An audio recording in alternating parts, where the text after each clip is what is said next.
Ladies and gentlemen, welcome to the Stand Up Speakeasy. My name is Sareth Ney, and every episode I bring a comic that's much deserved to get their flowers.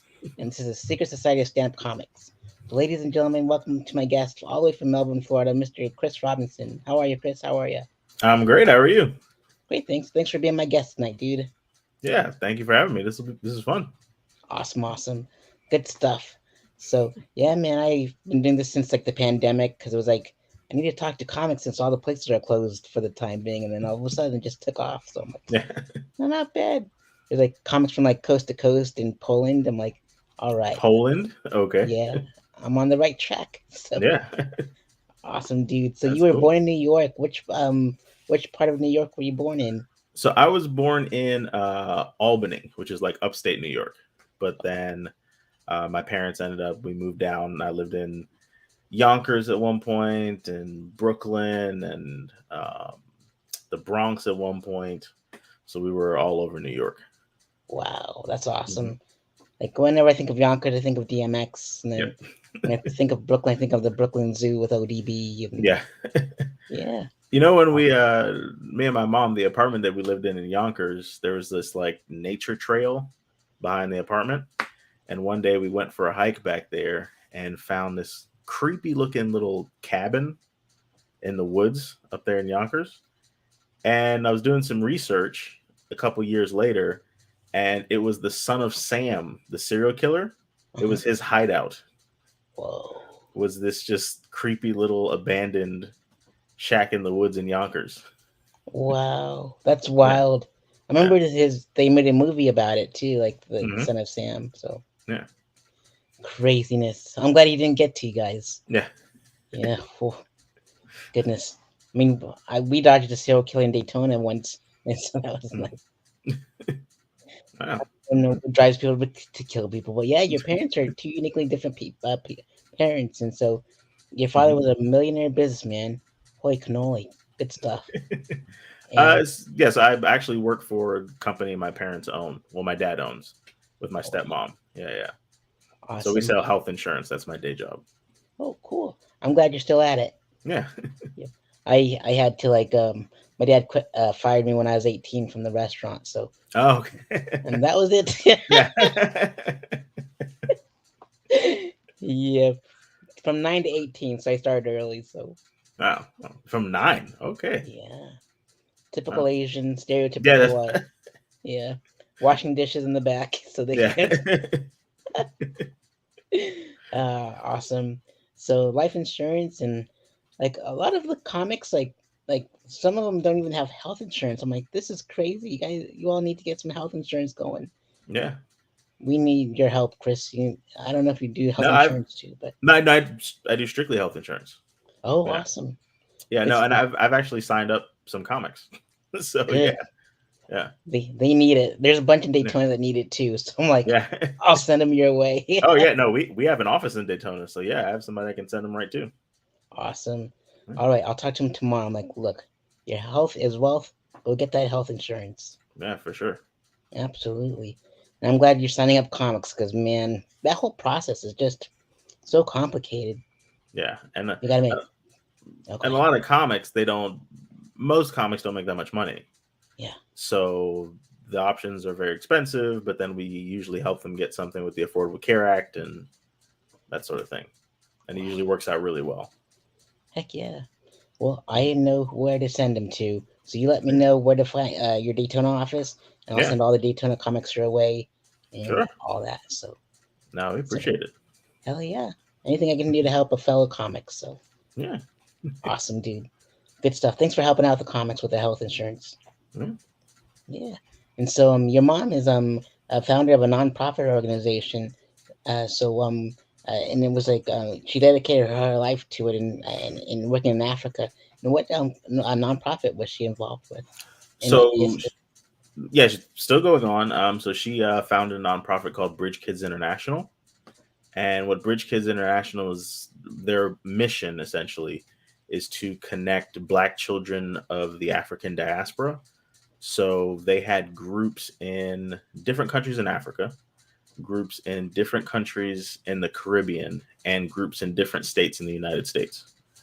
And every couple of years they do a video. Well, back then they did a video conference, and this was back when I'd want to say I must have been 10 years old, so 20 years. Is long before Skype was like a easy to use thing. Video conferencing back then was a huge pain in the ass. And they had to actually go to, I think we went to a university to do it. And it was an amazing experience for like black kids. And at the time we were in, where were we? We were in New York. And then there were black kids in Senegal. There were kids in, I think, in Ghana and in Jamaica. And everybody was all on a video conference and we got to actually talk to each other.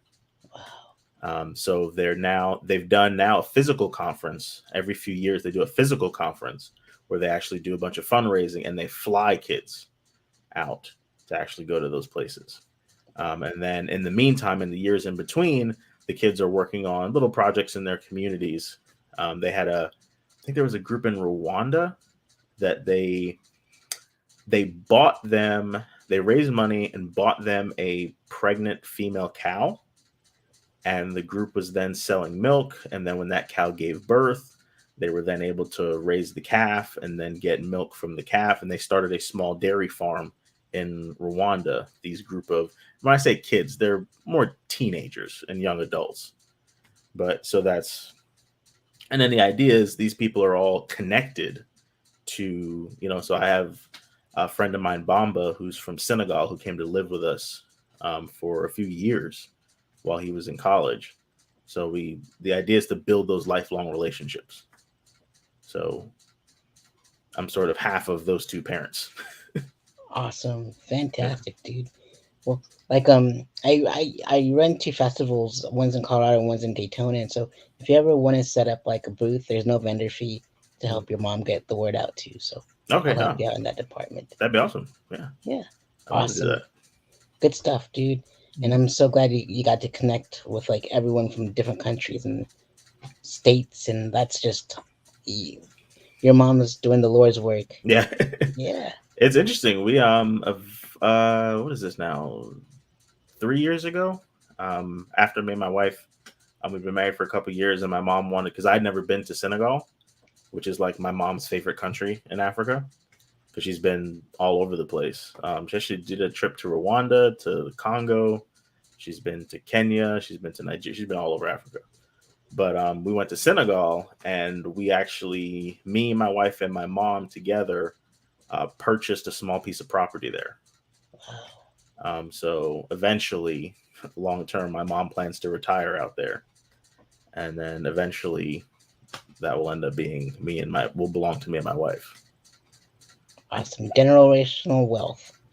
That's what we're working on. That's what's up. Heck yeah. Dude.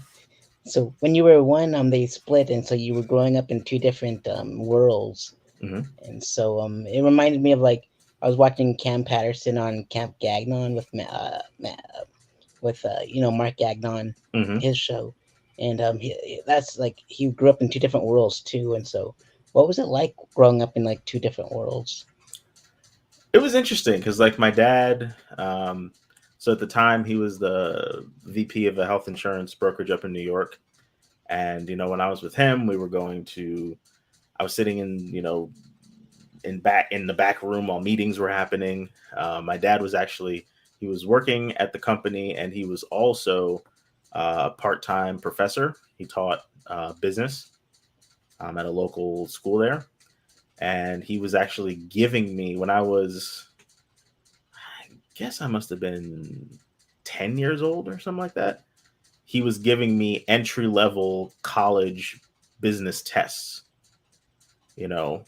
to take. And I was doing pretty well on the tests in his office while he'd be in the other room doing meetings and stuff. And we'd go to Knicks games and just different cool stuff.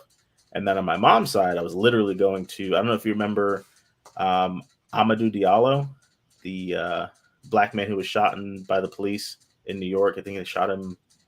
I know they shot at him over 40 times. Wow. I don't remember exactly how many times he was hit. But my mom, who is Muslim, actually went to the same mosque as his parents or his mother. And they were involved with the protests and organizing all that other stuff. So I was spending time, again, just two very different worlds. You know, my mom is, up until she was able to quit her job and work full time for a nonprofit, she's always worked at universities. So I kind of grew up on college campuses, and then also in meeting rooms and different stuff that my dad was doing as well. Whoa, that's bonkers. That's intense on both ends. Yeah. If I tried going to school for business for my parents, and I'm like, I just couldn't do math and science and those college things, prereqs, and I'm like, just put me in math comm. There's little math and science, and get me out of college. That's what I want. Get me out of here. 7 years later, I got my degrees. So. Yeah. Oh man. So your comic covers all topics, being out of place at a community protest. So how many community protests have you been involved with? I mean, not a whole bunch. I mean, stuff that I've participated in, probably a dozen or so over, my lifetime. Yeah, but my mom was my mom was she was the head of student activities at Manhattanville College when I was a kid. So she was all of the student events. So it was cool because she's the lady on campus that the kids go to when they say, hey, this is early 2000s. So, some new rapper that we like, we want to bring him to do a concert on campus. My mom was the person that they come to. So my mom was like the cool lady on campus who was in control of activities. Cool. So I spent most of the time, like all my babysitters were college students. So I just kind of grew up around, academia sort of, which is weird that I don't have a college degree. I need to go back to school and do that. But yeah, I grew up on campus. Wow. That's wild. That's like, a bunch of colleges have really nice campuses, and if I picked Mass Common at CSU Public because it was like the best one in the US pretty much, and like the tuition was really cheap. So I'm like, sign me up. Like no college debt here. So I'm like, oh, what a relief. But I'm sure you won't get any college debt either because you got all those connects. So yeah, well, I really screwed up because I was going to the University of Louisville, which is where my mom worked, and I would have gotten free tuition, but I didn't really go to class. I just kind of did a bunch of other stuff. I ended up starting a business without telling anyone, and I was running a fish store and was not going to school. And so I'm really into aquariums. That's like been one of my big passions my whole life. And I ended up starting a business with this guy selling exotic fish from all over the world out of a store in Clarksville, Indiana. Wow. So that became a whole big scandal because I didn't tell anyone and I screwed up a bunch of stuff. But I plan on going back to school here in the next year or two. Indeed, for sure.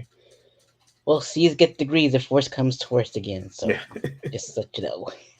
That's what my GPA was 2.6. I was like the lowest of the low. And I'm like, all right, at least I got this. I'm like, and I figured, like when I got the degree, I like the words that came out of my mouth was O'Doyle rules. And then I walked off stage because they all got to high school and not college. So I said, I'll do that for the O'Doyles. Oh man, good stuff. But yeah, college was fun, but it was just like it wasn't my jam. I'm like, my dad just kept the degree, and I'm like, you paid for it. I'm gonna go. It's whatever now. Indeed. Yeah. So you, Louisville's a beautiful city too. Like I did stand up there at Kaiju, and it's just like their scene is beautiful. Really. I recommend stand up in Louisville. Okay. Yeah. Yeah, I spoke to a couple people that said Louisville's very good, but I've never done stand up there, so I'm curious. Highly recommend it, bud. Highly recommend. Because my mom still lives in Louisville, so next time I go see her, I should run around a bunch of open mics. Hell yeah, absolutely. Yeah. I'll get you connected to a bunch of my favorite Louisville comics. So okay, that would be awesome. You'll be set, dude. For sure. Man. I don't know if they pay though. You know how Florida like they don't pay. Well. But it's in my experience, if you just show up for free the first time, and show how good you are the second time you get paid. Is usually in my experience. Wow.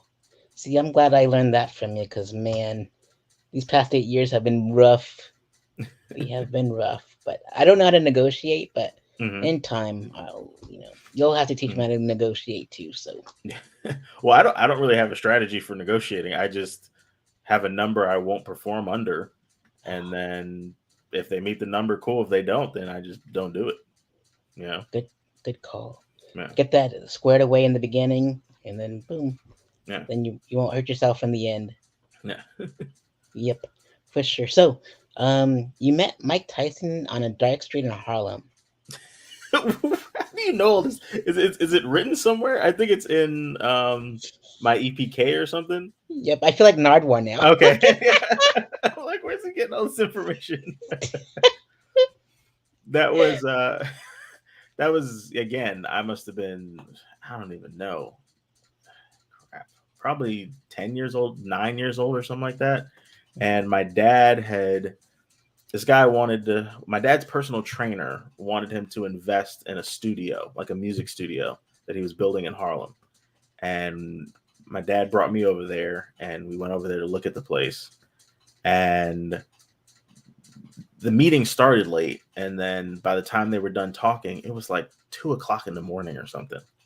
And my dad and the guy are talking and we're standing in front of the studio. So we're, I mean, on the street in Harlem, probably 125th Street, right in that area, standing right on the main road.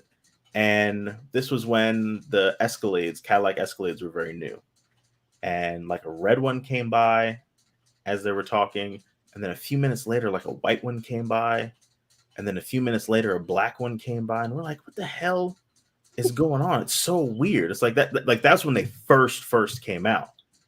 And all of a sudden, a silver one comes by. And this time, instead of just driving by, it pulls over and stops. And Mike Tyson gets out and just starts talking to us. Wow. Come to find out, Mike Tyson in the middle of the night, I guess, I don't know if he was on a computer or something and saw the new Escalade and decided he wanted one and made some phone calls. And they opened up the Cadillac dealership in New York for him in the middle of the night so he could come in and buy, I guess, a couple of Escalades. And he was trying to decide what color he wanted. Wow. That's wild. It Talk about was a scary experience. Like if you think about meetings, so this is post the tattoos on his face and all that, you know. So like, of all the people in the world you wouldn't want to meet in a dark alley in the middle of the night, literally Mike Tyson, worst case scenario.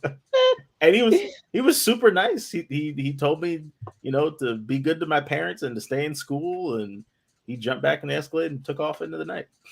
wow, man. Like when I hear about Mike Tyson in New York, I'm thinking they should redo Jason Takes Manhattan and have like him beat up Jason Voorhees. And then Harlem, I think of like Harlem Nights. I'm like, I'm glad you didn't get your foot, shot at. Yeah. That's actually my all-time favorite movie. Awesome. Yeah, Harlem Nights. I think I remember watching that in the movie theaters when I was like a kid. I was like, yeah, this is awesome. I'm older than I look, so it's it's a very underrated movie. I think it's interesting that they don't. I don't know that you could, because like Eddie Murphy's tried to remake Coming to America. I didn't like that. There's something else they tried to do, but I don't know who would the comics be today. Because if you look at a movie like Harlem Nights, it was Red Fox, Richard Pryor, Eddie Murphy, Arsenio Hall, Della Reese, and there was more people in there I'm forgetting.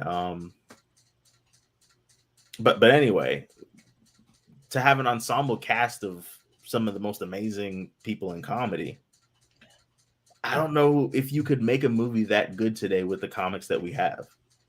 Indeed. I don't know. There should be like a Wild 'N Out movie. That'd be pretty awesome.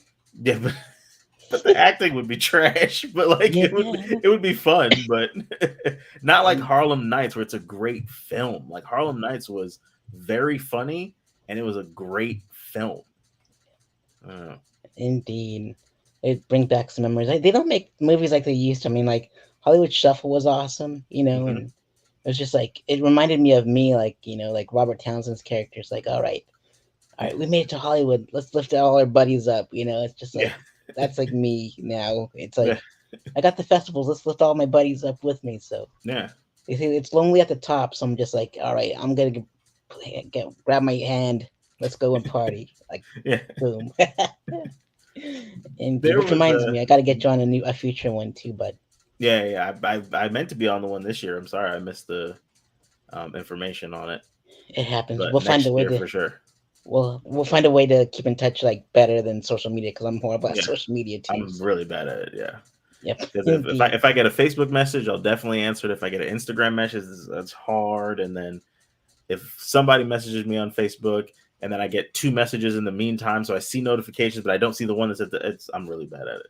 Indeed. I don't know how Well, people. we'll exchange numbers after if you want to. Okay, yeah, for sure. Yep. Indeed, that's a better way to get a hold of me. And then getting married at 25. Hmm. Wow. How long have you been married now since? So I'm 32, so that's 7 years. Yeah, Congratulations. thank you. Yeah, Yep. So the 7 year itch hasn't hit you yet, has it?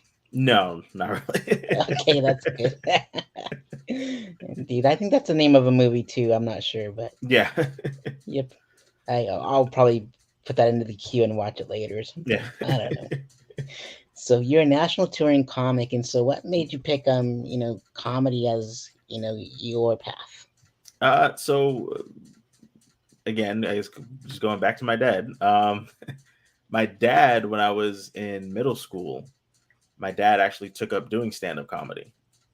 So he had done comedy for about a year, and he recorded a 45 minute no, he recorded an hour special at Stand Up New York when I was in middle school. And because at the time, I think when I was like 11 or whatever you are in middle school, I was already a big kid. So he actually brought me, and they were like, they knew I was underage, but I was big enough to blend in, so they just let me go in. And I actually got to watch my dad perform at his hour at Stand Up New York, and it was an amazing experience. That was 2005, and after seeing it, it was always something that I'd wanted to do because I love comedy. I got to see my dad do it, which made it very real. Like when you watch someone do something, even though it seems far-fetched because most of the people you see doing on television are famous or whatever, I've seen my dad do it, so I know it can be done. I was just always too scared to try it. And then one day I went to Steagles, which I don't know if you remember Steagles in Melbourne. It was a Philly cheesesteak kind of hole in the wall place. Yep, And it now I remember. was the, Yeah. yeah. So the way it worked in Melbourne when I started, you had to do Steagles, and then you had to get seen at Steagles. And then if you got seen at Steagles by Duncan, and Duncan liked you, then he would put you on at open mics, which is open mics is where you really wanted to be. So I went to Steagles one night, and everyone was so awful that I was like, okay, I can do this. Like, because again, my only experience was, watching my dad do it at Stand Up New York in a packed real comedy club in New York City that just seemed very intimidating. Walking into Steagles, I was like, oh, okay, I can do this. And then the next week I was on stage. Wow, Yeah. that's awesome. I think I did Steagles once, and then that was it. I'm like, maybe I'm one of those awful comics you saw that night. I don't know. Oh, jeez. I'm kidding. It's a fun ride, that's for No, sure. I definitely would remember it if you were there because your act is memorable. Oh, thanks, pal. Right back at you.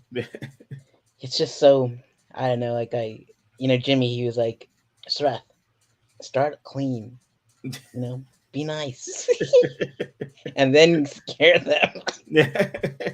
I'm like, sure, and then it works. And so, but if I know, I'm always watching all the comics and like seeing which jokes. If their clean jokes hit, I'll do clean. If their dirty jokes hit, I'll give them the dirty. But it's just like, but I got enough to do like 10 minutes of clean and like 30 Yeah. minutes of dirty. So I gotta build up that clean set. Yeah. Indeed, good stuff. So you performed at venues such as the Orlando Improv, and I know that you did the 60/40 rules there. Mhm. And but What's it? What's your favorite memories of performing at the Orlando Improv? I mean, definitely recording the album.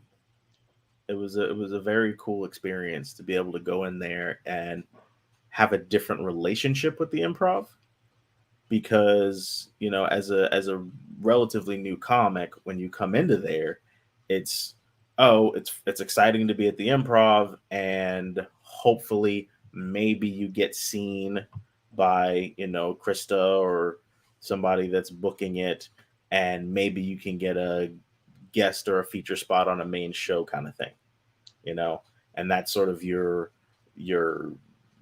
shooting for the stars relationship with the improv.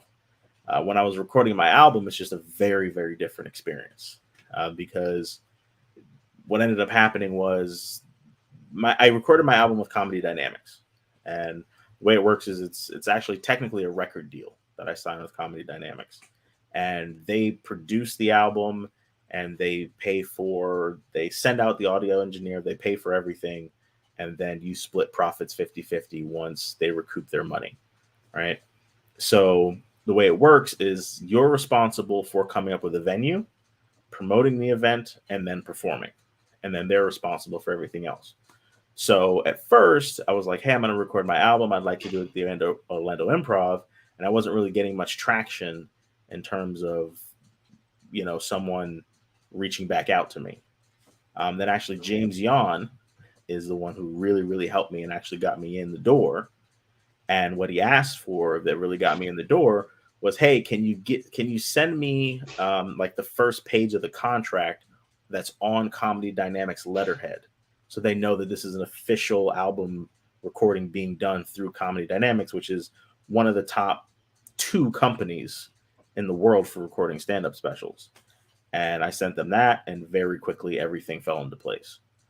You know, and then the day of, I mean, you get there hours before showtime, and there's an audio engineer that mics you up and that sort of thing. And then it's a different experience to be able to be in the improv when it's closed. To be able to just be, you meet all the staff in the back. You get to have a conversation with Krista, who's the general manager, and you get to just hang out in the green room. You get to walk around. I have a thing where I like to pace a stage before the show starts. So if I get there early enough, I'll stand on stage just to get a feel for what the room feels like.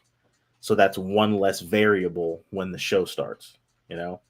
So that day I just paced back and forth on the stage in an empty Orlando Improv, which was, it's just a very different relationship. So now when I go to that room, I'm very comfortable there because, this is the place where I did my album. Bless you. Oh, thank you. Yeah. I say Godzilla. Yeah.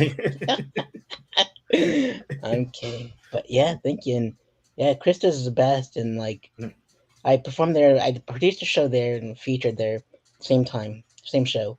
And then Krista and Ken like made sure I got paid properly because the headliner from the Bay Area didn't want to pay me what I was Yep. worth, and so they were like, Mhm. they got him, and I'm like, Yeah. thank you so much.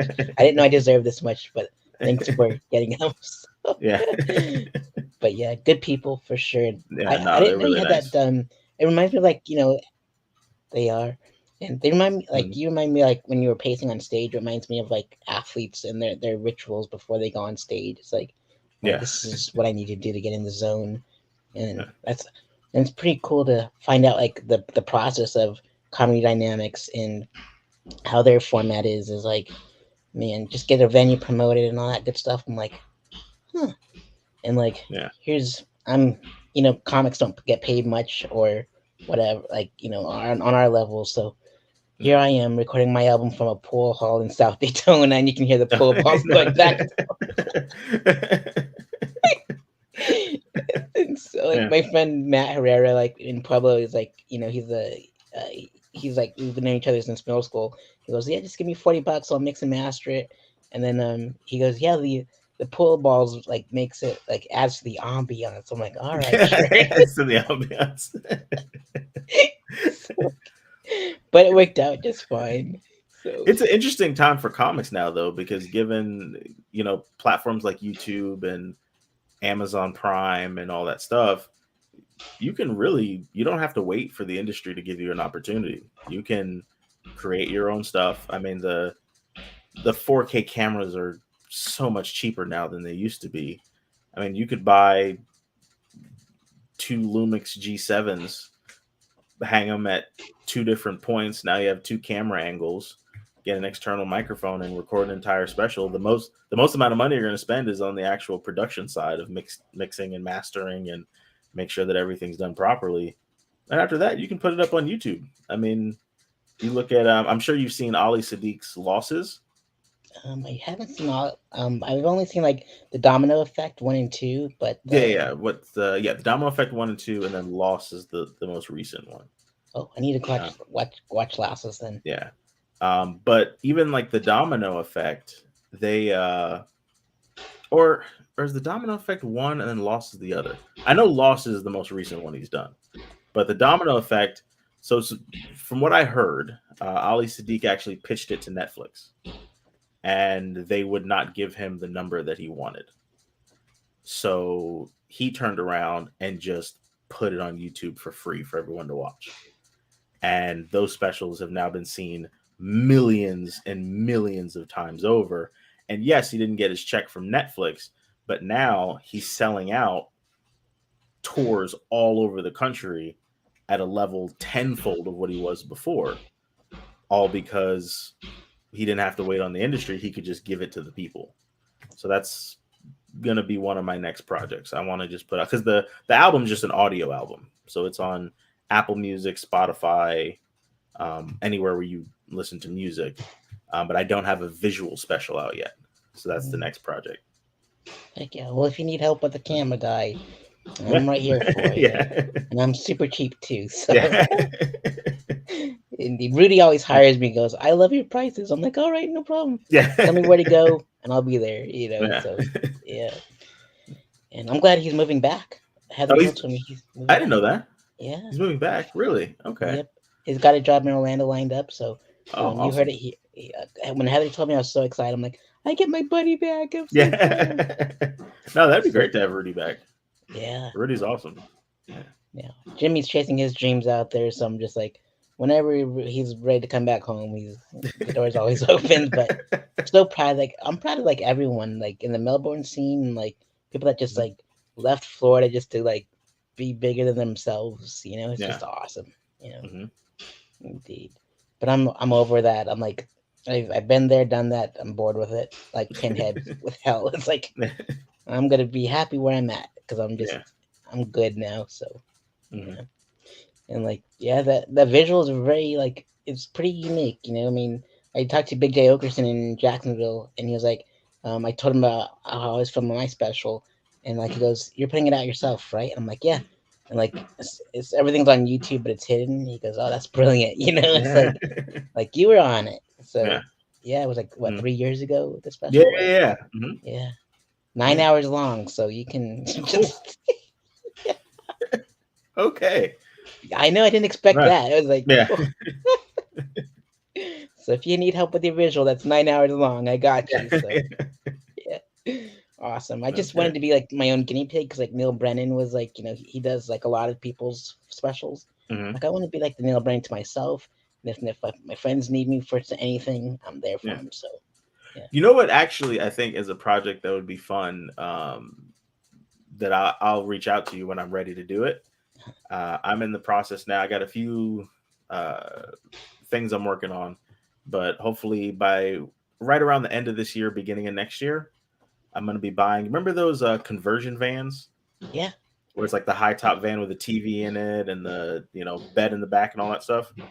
I'm going to be buying one, and I'm going to have it wrapped with my face and comedian Chris Robinson. And I do my podcast, the Funny Style Podcast. So it's going to be branded with Chris Robinson Presents, and then the Funny Style Comedy Tour is what is going to be branded on the van. And I want to bring the comics that I do the podcast with on tour with me. So I'm now headlining the smaller clubs, and I'm building up to headlining some of the sort of B rooms around.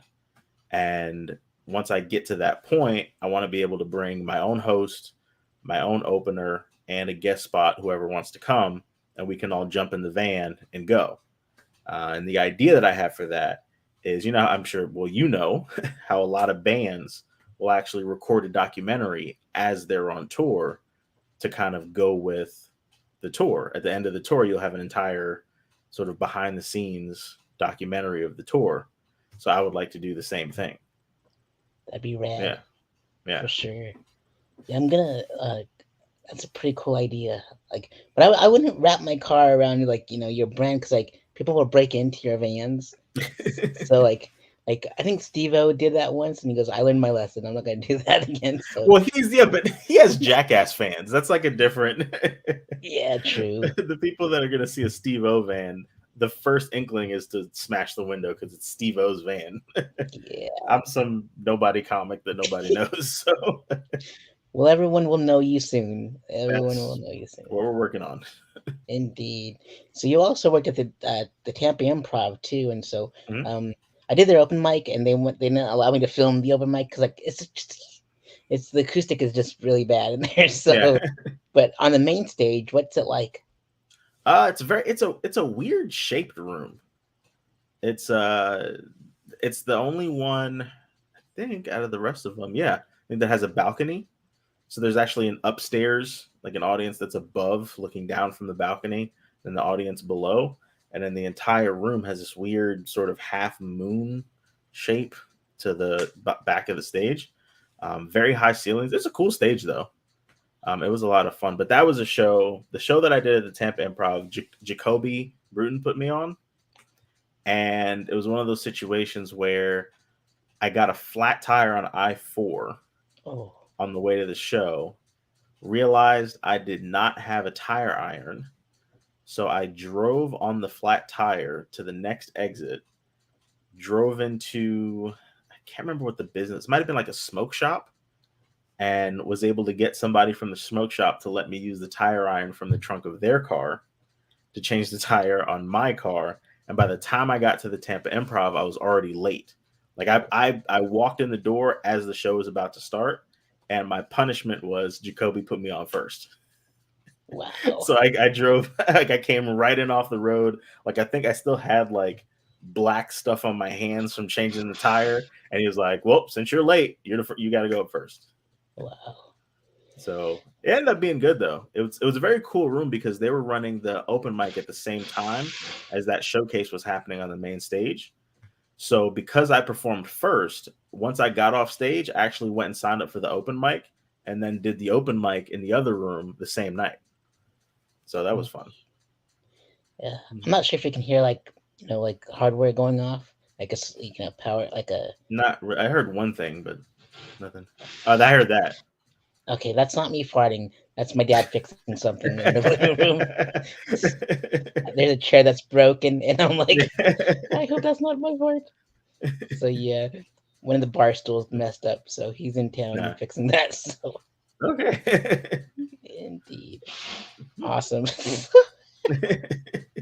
So the Miami Improv is another one that you worked at, and and what was the Miami Improv like? I've done the Miami Improv I think 4 times now, just different showcases. But the person who's brought me there the most and the first time was Ridiculous Nick. I don't know if you ever met him. I'm sure you've seen his stuff on social media. He's blowing up now. Wow. He's got a bunch of different videos with millions of views now. But I like him a lot because he's one of those people that makes me feel lazy. Because I feel like I'm outworking a lot of my comedy peers, but Nick is not one of them. He's producing shows. He actually started a production company, so now he's producing his own specials, and I think he made a movie that is supposed to be coming out. I mean, he's busting his ass. So he was the first person to bring me and put me on stage at the Miami Improv, which was an awesome experience. Miami's a different town. It's high energy. You have to deliver your material faster, and you cannot give them the opportunity to start yelling out shit. Whoa. Yeah, because you just have to stay on top of a Miami audience. It's just a little bit more rowdy, but they're a lot of fun. I've only been to Miami once, and it was for Wu-Tang pop-up shop.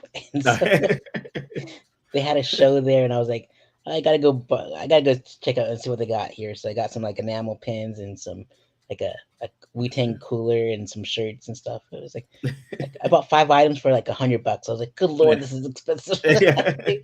So where did your love of the Wu-Tang Clan start from? My sister got the Wu Tang Forever album from Europe, Mhm. like back in like like when it first came out, like late 90s. And then I was like, huh, I love this. It's like Reunited was on there, and like Gravel Pit, and I think Yeah. just all those good songs. I mean, it wasn't like the original, but it was good stuff. I think, yeah, something like that. It was just I remembered watching that, and like the music videos, like it just reminded me of the Flintstones and stuff. So it's like, all right, this is awesome.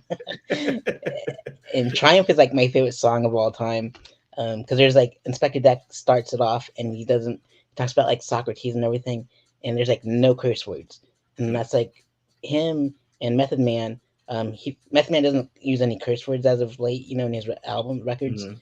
and so I'm like, I drew inspiration from those guys for not saying curse words on stage, but I keep it old dirty like a Yeah, yeah. bastard on stage. So they influenced my style of comedy, and so when I was living in Los Angeles, I met like a bunch of them like out there, and Yeah. like I got to spend time with the RZA for 3 hours, and I'm like, Wow. whoa, this is so neat. You're like, Yeah. we talked about horror movies, comic books, and music, and it was awesome. We were Yeah. nerding out together. It's Yeah. awesome. And then I met Method Man because of like I met like a mutual friend from Connecticut. He's a rapper. He Mhm. goes, yeah, this is Seven. This is his manager. Talk to him at the merch booth if you run into him. And I met him at the merch booth, and then he got me backstage at the Key Club, and I got to hang out with Method Man and Redman backstage. It was awesome. Wow. So like all this like Wu Tang stories happened, and I got to meet more at the Paper Route in St. Augustine when they had like their after party, and they just like Wow. autographed a bunch of my stuff and got photos with them, and I'm like, these guys are awesome. So yeah, Okay. That's that's my love awesome. for the Wu Tang Clan. Yeah. And then Wu Manchu came about because I was like, I didn't know what I was gonna be for Halloween, and so like when I was living out in LA, they're like, why don't you be like a Wu Tang superhero? Call yourself Wu Man. I'm like, it sounds too much like a woman, and I'm like, let's go with Wu Manchu, like the band. I'm like, all right, Mhm. sounds like Fu Manchu, and I'm like, all right, that works out. And so like it just like took off, and I got like 3,000 followers on Twitter and Oh, everything. I wow. was like, yeah, but I rarely use my Twitter anymore, so I'm just like, Yeah. it was fun while it lasted. But I love dressing up and going to like Comic Con and like Spooky Empire and like all those horror conventions, and Mhm. people just go nuts. They're like, there's so many Freddy Kruegers and Jasons and Supermans and everything. Yeah. There's only one Wu Manchu, Yeah. and everyone comes up to him and takes photos with me. It's so cool. And like That's my very mask cool. pays homage to like Jason Voorhees and Ghostface Killer, like the hockey Mhm. mask. Yeah. Because like I got my internship out in LA and with my favorite director, and it was on Friday the 13th when I got my internship. I was like, oh, Mhm. so I pay homage to all kinds of things, and everything Yeah. comes together. Well, that's cool. Yeah, dude. So Is that's it my love. isn't it true that is it the RZA? Isn't he like a physicist or something like that as well? Jizzes. Just Yeah, okay, okay, yeah. yeah, That's it's just they're a fascinating group of they artists. Yeah. they are. That's what I love about them. They're like it's a witty, unpredictable talent in natural game is what Wu Tang stands for, and I'm like, that's my stand up. Ah, That's totally my stand up. So wow. I yeah, did not know that about the Wu Tang Clan. Really? yeah. That's very cool. Good stuff for sure. Yeah. And plus, they're inspired by like kung fu flicks that's Asian Hmm. stuff. Yeah. And I'm like, well, I'm Cambodian, I'm Asian, I'm Yeah. influenced I'm by the Wu Asian. Tang Clan. Full circle moment there. Yeah. So, and I remember like I went to the Rock the Bells launch party. It's like a press conference and everything. Mhm. And I showed the picture of me and Riz and his buddies like at the studio that I was interning at. And he goes, "Hey, Riz, you remember this photo?" I'm like, he goes, "Yeah, I remember that photo." He's like, "Well, will this ever happen again?" And he's like, "It'll happen." And so, sure enough, what was crazy how it happened was like us reuniting was, um, like my name's in a movie, like a special thanks, and like Mhm. right underneath Quentin Tarantino's movie theater. And so Quentin worked with Riz on Kill Bill Volume One, and then Mhm. Quentin looked up to my the director that I was apprenticing under, it said really nice things. So everything just came back like 6 degrees of separation. I'm like, Wow. maybe he was right. It was like Yeah. this is everything came back full circle again. It was nuts. Yeah, you should Yeah. you should make a documentary about your life. You have a bunch of like amazing stories. Oh, I'm glad you said that because I did my one man show at Orlando Fringe and it world premiered there, and it's Yeah. like a 60-minute thing, and I'll send it to you. Like the first act is my apprenticeship days, my Hmm. second act is like my story days of like being a concert journalist out in LA, and my third act is my stand up. So it's like 20 minutes each, Hmm. and the way that we signaled to each other when the 20-minute mark was coming, like we lit like the floor, and Yeah. like the whole room was black. I just lit Oh, the so floor with my flashlight, and then oh. act two happened, and then act three Mhm. happened. Worked out pretty That's good. cool. Yeah, So I gotta. I'll send that your ways. No, I'll definitely watch it. That's cool. I gotta ask you when did you do stand up when you lived in LA? I did it once because Okay. yeah, when I was the director, he goes, "Swati, come back here with funny stories. You're supposed to be writing horror." It's like you go do stand up and see what happens, and promise me only you do it once. And I did it at the Jump Cut Cafe in Studio City one time, and I got so nervous. I dressed up as Wu Manchu to do stand up. And then I went after my 5 minutes. I went back to the car, switched to Rage Against Machine shirt. He goes, "Hey, I need that superhero to do 5 more minutes. I need to fill up some time." And I'm like, "I don't know what you're talking about, dude." And he's like, he goes, "So you tell me you're his manager?" I'm like, "Yeah, I'm his manager." He goes, "Wait a minute, you're playing an Andy Kaufman on me, aren't you?" I'm Yeah. like, "Yep." So then I moved back to Colorado, did more stand up, and then my festival happened first, and then Nice. my first show happened right after in February, and then the festival just accompanied me every single step of the way of my comedy journey. So I've been batting over 10 for 10, batting 1,000. It's just bonkers. Yeah, that's very It's just cool. weird how stand up does that to you. They're all Yeah, different paths. So I have my first uh trip to LA. Well, I've been to LA before, but to perform in LA, I'm doing chocolate Sundays whoa, at the that's a Laugh big deal. Factory. Yeah, so I'm doing.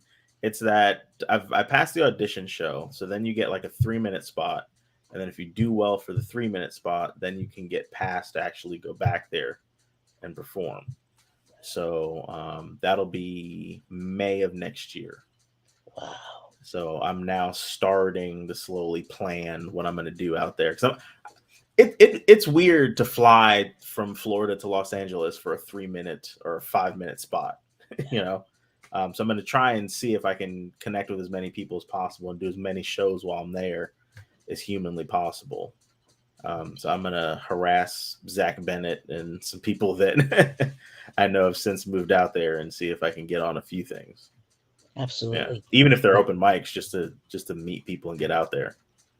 100%. I did the Flappers open mic, Mm-hmm. and then I did the Improv Space when it was opened by UCLA, and then I did Mm-hmm. the Springbok Comedy Club in Van Nuys, and those two are no longer open. It was like way back a couple years ago. I'm like, because COVID shut everything down. Yeah, So I'm like, oh well, at least I got to do my time, and I'm never gonna do stand up there again. I don't think, because I'm just like I'm over at LA. I'm like, yeah, no, thank yeah. you. So, Yeah. what did you like about it? I've heard bad things. I think the only thing that was real to me was like the concert journalism days, like living on the Mm-hmm. Sunset Strip every night, and then like Mm-hmm. working with my favorite director, and then everything else was just like, ugh, like I didn't like everything else. So. But other Yeah, than that, I mean, the cost of living was like $995 for one bedroom, one bath in Sherman Oaks, and but it was a nice apartment though. I'm not gonna lie, it was like mm-hmm. everything was divided and everything, but those were like 2010 prices though, so I'm pretty Yeah. sure it's like twenty four Now hundred it's dollars now. yeah, So yeah, no, thank you. yeah, Yeah, yeah. but if, I'm hoping to stay with my cousin when I go. So that should be interesting. If I stay with my cousin, I plan on renting like an exotic car while I'm out there to drive the Pacific Coast Highway. yeah, If not, I'll have to spend that money on a hotel. So we'll see. indeed. Yeah. If you got to stay at an Airbnb, stay at the one above the Rainbow Barn Grill. It's on the Okay. Sunset Strip. Oh, it's Mhm. heaven on earth. Like it's yeah, Okay. yeah, and but yeah, you've how much? It's like we got like a net 10 minutes before like an hour, but how Okay. long can I keep you? Oh, as long as you want. Yeah, Oh, fantastic. I'm I good. want I want to be respectful of your time because we got two more segments after these line of questions from your bios. So Yeah. you've been on platforms such as Funny Not Famous, and we were talking about James John earlier, and he's such a great guy. Like he's willing to help out everyone.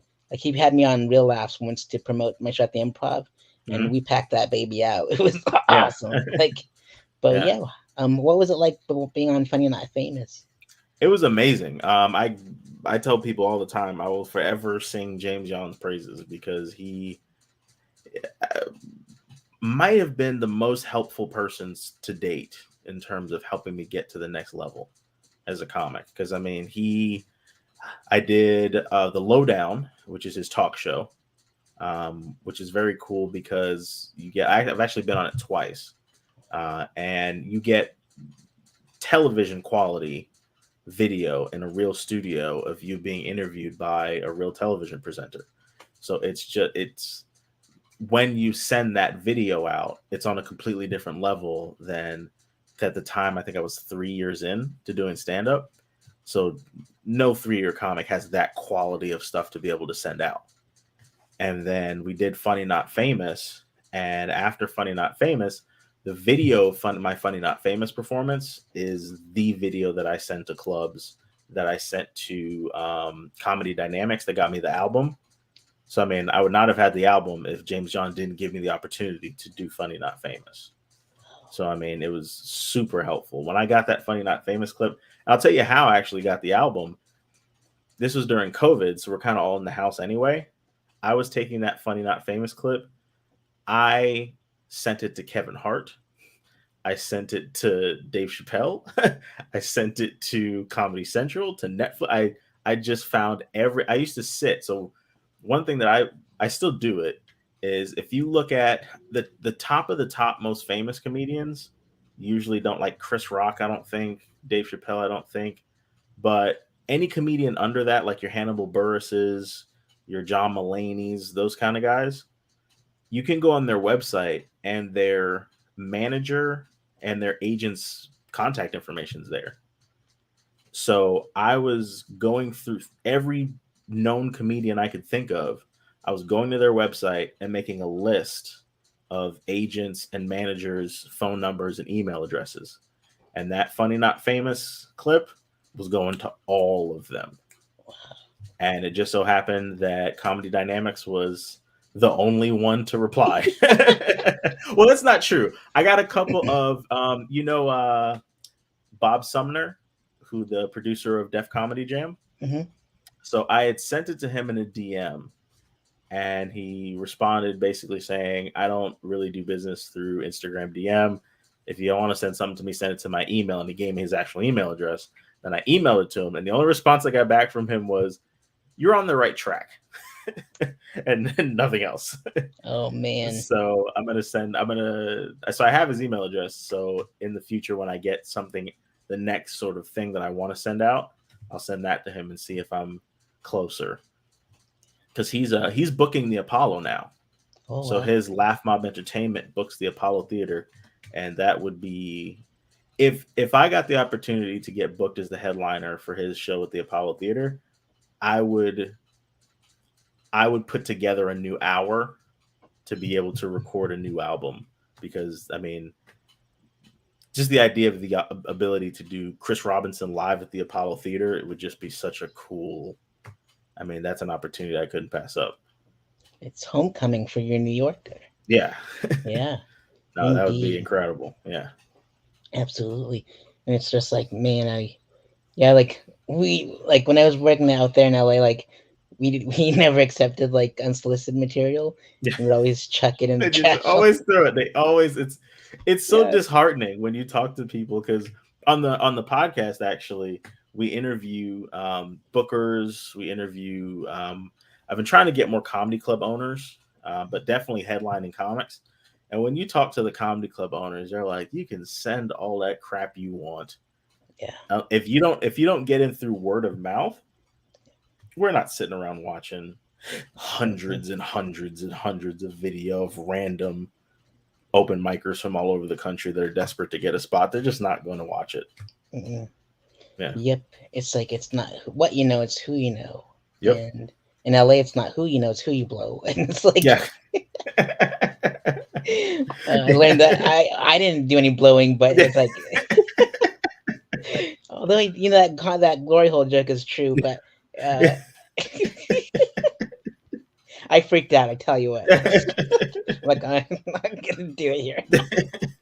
But yeah, man, it's just like you gotta go through the proper channels. You know, it's like and like I was watching like an interview with the Creek in the Cave in Hmm. Austin, and they're like, yeah, we don't watch tapes. You got to be like word of mouth from these people that'll vouch for you, and you Hmm. never like it's like those vouchers mean something. That's why like every time someone tags me, I screenshot it and I put it on my press kit. And like, Yeah. look, all my peers co-sign me. Like, what more do you want? The Yeah. evidence is on my EPK. Yeah. Boom. Which I'm reading off your EPK to interview you. That's why I'm Yeah. nard Yeah. warring it out here. Yeah. So yeah, I love deep diving into like bios and just like picking your brain and stuff. Like, I mean, we're not Mhm. even in the second chapter yet, and we're like an Yeah. hour deep. Like, it's like Yeah. so. And you've also done Underground Comics of Atlanta on Amazon Prime. That's pretty awesome, dude. Yeah. That's a That one big deal. was, yeah, that was a lot of fun. That was again another one of those opportunities as a comic that you just have to jump on. I was in Fort Lauderdale. So the people that run the Underground Comics of Atlanta, they had put out a Craigslist ad looking for comics. Just a random Craigslist ad. And I responded to it saying, "Hey, I'm a comic out of Florida. I'd love to do it, blah blah blah." Didn't hear anything back. And then it would think this was on a Friday, and Thursday night I was in Fort Lauderdale doing a show. And at the end of the show, I'm outside in the parking lot, my phone rings, and this is a guy from Atlanta that's like, "Hey, we saw your video and we want to book you on the show. Can you be here tomorrow?" And I was like, "Sure." Even though I'm sitting in Fort Lauderdale, with no plans to be in Atlanta tomorrow. And I called off of work the next day and jumped in my car at like 5 o'clock in the morning and drove straight to their studio. Just kind of took a whore bath in the bathroom of their studio there, and changed my clothes and jumped on stage. So that was one of that's my first kind of like real credit that has a little bit of like, ooh, that's pretty impressive.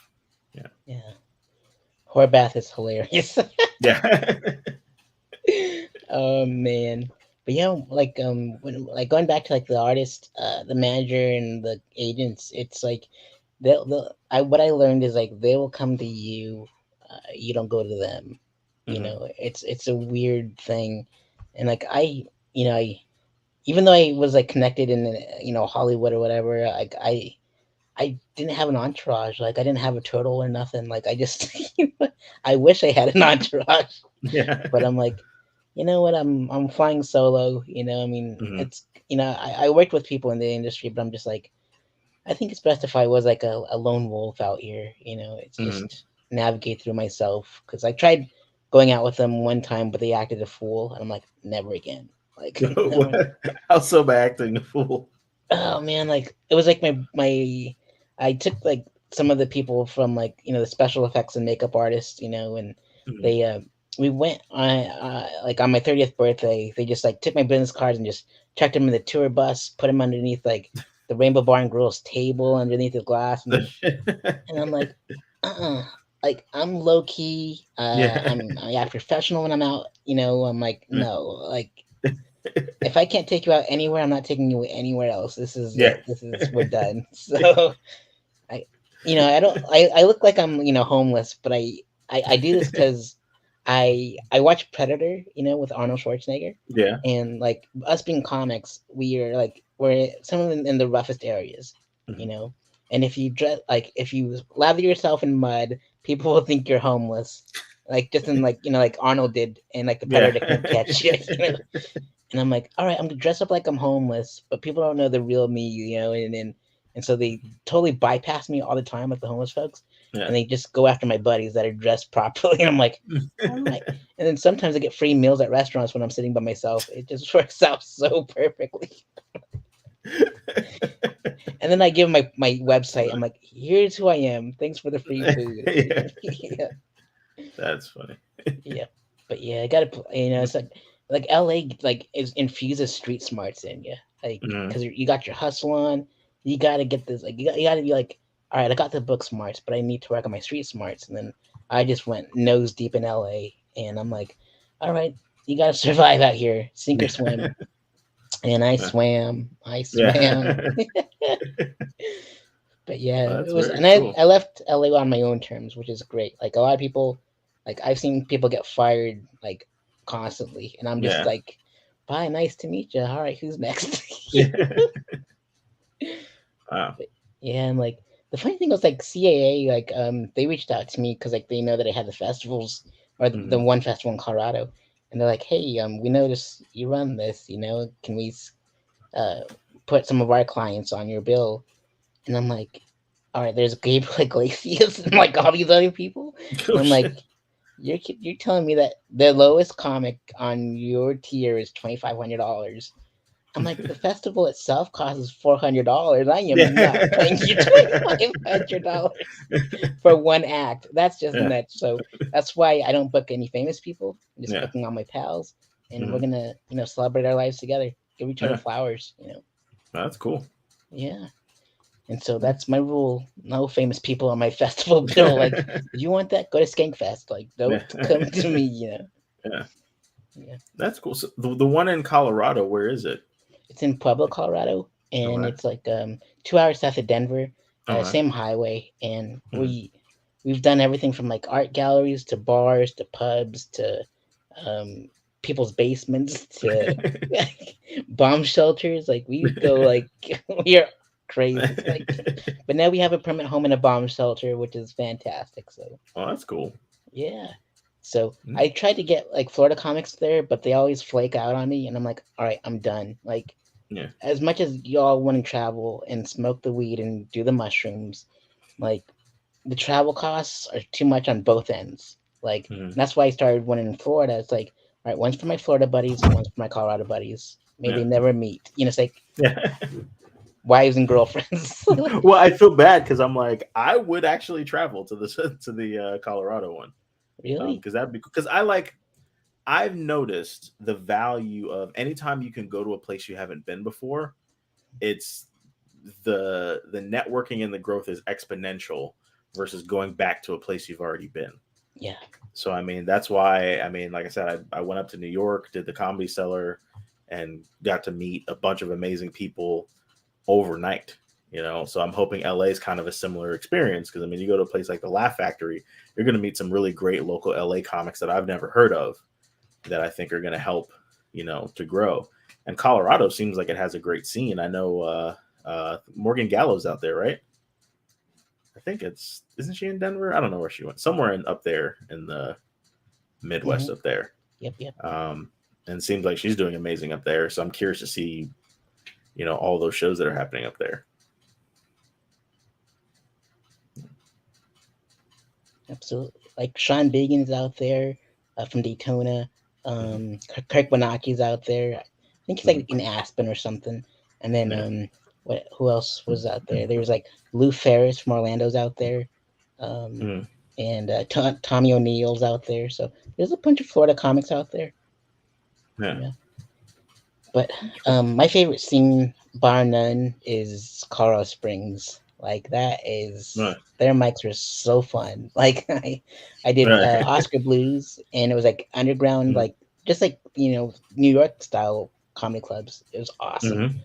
And then I did a place called Vultures the following Monday, and it's just like if you share it on social media, you get 2 extra minutes. But it was Mm-hmm. just awesome.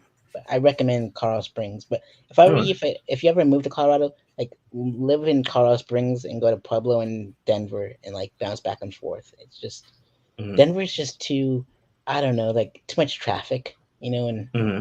my pals that moved up there, they're like, or that are in the scene, they're like, yeah, sometimes it can be cliquish. So it's like Orlando magnified. Like, Yeah. yeah. Yeah. So it's like, oh, okay. I mean, I love Orlando, but there's just some rooms that I can't do because of clicks. So like, Hmm. I don't want to be in that cesspool. Yeah. So Well, that's what I like about our Melbourne scene is I think we're kind of too small to have clicks. You know, there just isn't enough comics to go around to divide everybody up into groups. You yeah, know, so our scene is everybody's pretty close. You know, in the awesome. Melbourne scene. And they're lovely people. They're like, Yeah. like that's why like Roy, myself, Tim, Rob, we always go down there because we're two peas in a pod pretty much because like we're so identical, like close knit family, and Hmm. you can get away with saying more bad stuff in our area than Yeah. Orlando or Jacksonville or whatever. Oh, But it's so different. Yeah. yeah, we're spoiled Yeah. for sure. Yeah. Yep. Yeah. I mean, And I've done every show I do in Orlando. I'm always curious because like some of my bits kind of bite hard, and I get into them. And it's what's interesting is you would think that people have this perception that in Melbourne the audience would be tighter because it's older, like older conservative white people, and it's like actually the most sensitive audiences are young people. yeah, Like they're actually more sensitive than anybody. They get mad about everything you say. It's the yeah, weirdest thing. Yeah. indeed. We're not softies. It's like I've never performed in the villages, but I hear they're pretty wild up there. Yeah, So they love whatever. They don't care. that's awesome. Yeah. They're Now I gotta try Alex Soto's room now. It's just like yep. That's whose shows I did at the villages. Yep. And awesome. I got the COVID vaccine because of the villages. Really? Yep. What's the story behind that? I wasn't I wasn't gonna get the vaccine because I was just suspicious. And then I did one at Alex Soto's room, and this was like height of the pandemic kind of thing. And it was I think it's a place called Purecraft.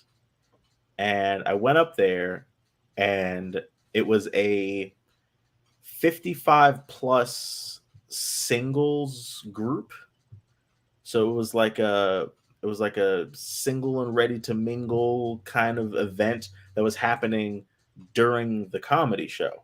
So all these people came out. They didn't really know each other. They were all single, but they're all going to the comedy club together as a group. And I'm in this small bar out in the villages, and it is standing room only. Wow. Old people in the middle of the pandemic, and I was like, if I don't take this vaccine, I'm gonna die. Like these old people in the villages. I mean, everybody was standing shoulder to shoulder. Nobody had masks on. Nobody. I mean, it was just we don't care. Yeah, yeah. And I was like, if I'm gonna keep doing these shows, I need to get a vaccine. Indeed, Yeah. for sure.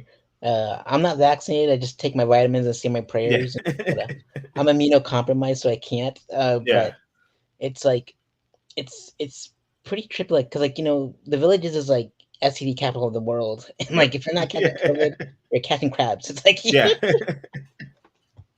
oh it's man, it's so funny because they get it's hack, but every comic comes to the villages and does the different color loofah sort of bit thing. So in the villages they have there's a whole chart you can find online where it's famous for swingers, uh-huh. and they have a thing where people will tie a different color loofah to the antenna on their car, and each color I guess signifies a specific kink that person has. Uh-huh. And it's real. You go to the villages and there's cars and golf carts riding around with different colored loofahs just attached to them, and Wow, these like freaky old people are doing orgies or whatever they're doing. I don't know. I don't know, but it's very real. So if you reference that in the villages, it always gets a big laugh. wow. Like I know, cause like living in LA, like um, I would run errands for the director, and like there's a place called West Hollywood where I talk about the Rainbow Crosswalk. Mm-hmm. It's a real place, and like a lot of the gay guys that are in that area, Boys Town they call it, they would wear bandanas, like colored bandanas in the back pockets or wherever, and that tells you whether they're tops or bottoms or whatever. And it's like it's a real thing. It's like Yeah. Google it. It's like this is color coded. I'm like, the Bloods and the Crips are in and Watts and then, and Long then Beach. like What couple are they gonna neighborhoods think about down. us? Yeah. So, but it is what it is. I'm like, I'm glad Nipsey Hussle brought everyone together. This Yeah. is beautiful. Like, oh Yeah. man. But this is great. This all right. So we're gonna go into part two, and I'm glad I get to Okay. keep you. But Yeah. if you need to, we'll lightning round these. So these were the questions that I asked you like way back when. And I want Mm-hmm. to see if like your answers are updated. So Okay. what inspired you to perform stand-up comedy? I think I did. Think it would be the same answer. Watching my dad do it, all those years ago, it was just very, very cool, and it was one of those things where, you normally see something as far fetched and impossible, and then someone, who lives in your house just puts themselves out there and tries it, and I was like, oh well, if he can do it, I can do it. Indeed, I Hmm. remember you telling that now. It's all coming back to like Celine Dion. Yeah. So, and then what was the feeling like when you first performed stand up? Mm, it it was very freeing because again, it was at Stiegel's. So it wasn't, even though I was nervous because it was my first time on stage, I was still pretty confident because I knew what I had written was pretty good. And it was just that confirmation. My first time on stage. Weirdly enough, a lot of people have a really good set their first time on stage. And then their second time they bomb, and then their Yeah, third time they bomb, and then you're trying to recapture that magic of your first time on stage. Because I think the audience, once they know it's your first time on stage, they're very willing to be gracious, you know. But that first time, it was very freeing. As soon as I was on stage, I was like, "Oh, this is what I was meant to do. I'm very comfortable here." indeed. Yeah, That's why I love stand up. It's like we belong there. It's yeah, just no other feeling in the world. yeah. And let's see here. What are we talked about? Red Fox and everything like that. Like Harlem Nights being your favorite movie and stuff. And I was listening to Wash Your Ass by Red Fox before I jumped on with you. So I think Yeah. my Mikey B told me to listen to it. I'm like, this Red Fox guy, I tell you what. So, Yeah. People you don't know, realize how dirty he was. yeah, He and was that's what raw. I that's what I love. It's like Yeah. I think I'm a combination of like, because my early influences watching was like Eddie Murphy, Richard Pryor, Dolomite. Those like three guys were like my main influence, and you can tell on stage like you are filthy, like Yeah. So, what are your favorite comedy specials and comedy record albums? My favorite. So Patrice O'Neill, "Elephant in the Room" will always be like my all-time favorite. Uh, Chris Rock, either Bigger and Blacker or Bring the Pain. One of those two. And then honestly, the Ali Sadiq loss. It's amazing. It's one of the best stand-up specials I've ever seen. And it's not like I categorize comics and stuff based on like a category. So like what I mean by that is I have Ali Sadiq like on my Mount Rushmore of comics because I think he might be the only storytelling comic that's better than Bill Cosby. Wow. Um, so that losses, you aren't like dying laughing like you are with like a Chris Rock Bring the Pain, which is just a fast paced hard joke after hard joke after hard joke. But the storytelling that Ali Sadiq does is masterful. It's yeah, it's amazing. Yeah, I'll go back and watch it now because I'm like, I love the first Domino Effect, so it's Yeah. just like how everything like comes back again, like Hmm. the callbacks. Oh, Chef's Yeah. Kiss, Yeah. and let's see, and we were talking about Hollywood Shuffle earlier too, and so what are some of your favorite comedy specials and or like your favorite sitcom sketch shows and comedy films? Well, Chappelle Show is my favorite sketch show. I mean, that's easy. Um, Sitcoms. Actually, I really like Friends. I watched Friends like over and over and over and over and over again. and Seinfeld, but I think both of those come from the fact that I was a kid growing up in New York, and everybody in New York watched Seinfeld and Friends because it all happened right there in New York. Um, what else? It was you said sketch show, sitcoms. What was the other one? Comedy films. Oh, comedy films. Definitely Harlem Nights. I've been into watching these old black exploitation films. I watched man, I was so mad that I didn't see so I was one of the openers for Jimmy JJ Walker at Arts Garage in I think Fort Lauderdale. And I hadn't watched this movie, didn't even realize this movie exists when I met him. I wish I had. He did a movie I can't remember what it's called, but it was him, Bill Cosby and Sidney Poitier. Wow. So there's a series of movies that Bill Cosby and Sidney Poitier did together, and they were playing these two sort of con men.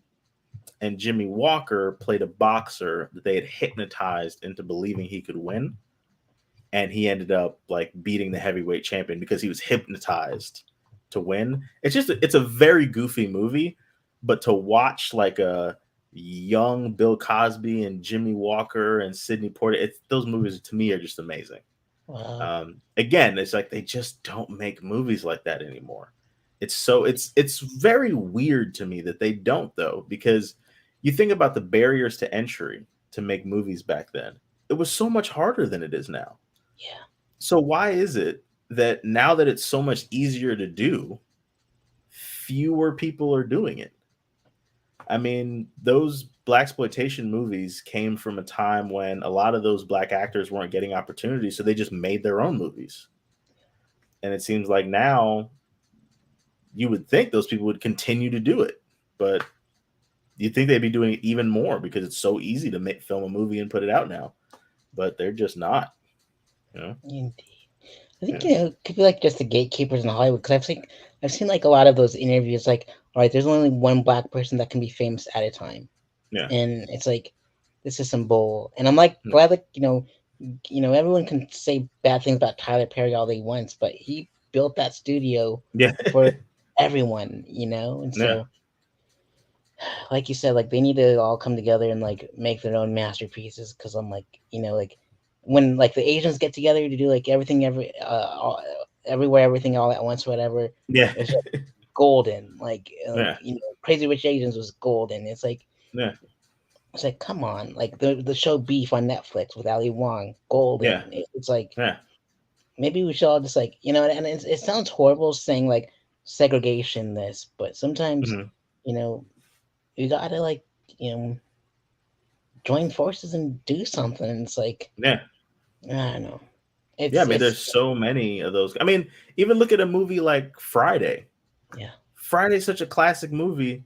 Their budget was almost nothing. Ice Cube wrote that movie pretty much by himself, grabbed a couple of comics, paid them chump change. I can't yeah. remember. One of them was complaining about how they got paid like $500 or something like that when they first shot Friday. And that movie's a classic till this day. I mean, it can't be that hard. It can't be. Mm-mm. Yeah. Especially now that you have like you don't have any gatekeepers. You got YouTube. You could just Yeah. Just film it and put it up film it, there. put up on YouTube, put the commercials in it. Yeah, So there's a commercial at the beginning, a commercial at the end, so that it can monetize it and just make the movie and put it out. indeed, Yeah. for sure. I'm done with Hollywood, but like I don't know, but I don't know, just not me. But Yeah. I mean, I made a short film, won an award, and just walked away and like Oh, clapped. really? Yeah. And then plus I got thinking in a big old horror movie that was like a cult classic, with Hmm. Risen and Quentin Yeah. and myself and the director. I was like, all right, that's good enough for me. I got a movie credit, and I need to learn how to use this to my advantage now. Because I was talking to Eugene Singleton, he goes, dude, Mhm. it's still a special thanks in a major motion picture. A credit is a credit, and I'm like, Yeah. all right, screw it. So I put it on my press kit. I'm like, look, I'm sort of a big deal. My name's in this Yeah. movie. Yeah. I just got to know my worth now, and then I'll be good. But Yeah. I'm still young in this game, so Hmm. it is what it is. Let's see here. What else? There's if you can go on, you were talking about going on tour earlier, getting a Mhm. a van, and so if you can go on tour with any comedian, locally and internationally known, which comedians would you like to go on tour with?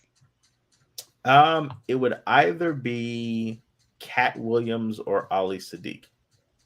Awesome. Yeah. And local? Local. I mean the people that I plan on running this tour with. Me, Eugene Singleton, um, Rafiq Shaheen, Brian Milligan, Matt Glidden, like that sort of core group of guys is who I intend to be going on the road with. Um, Awesome. and then and then in the middle, so I actually had a funny conversation with Dean Napolitano because I had featured for him. I featured for him quite a few times, and I remember one of the times I was featuring for him, and he was like, "Yeah, it's gonna be sad because you're gonna be headlining soon, and I'm not gonna see you anymore." And I was like, "What are you talking about? I'll see you all the time."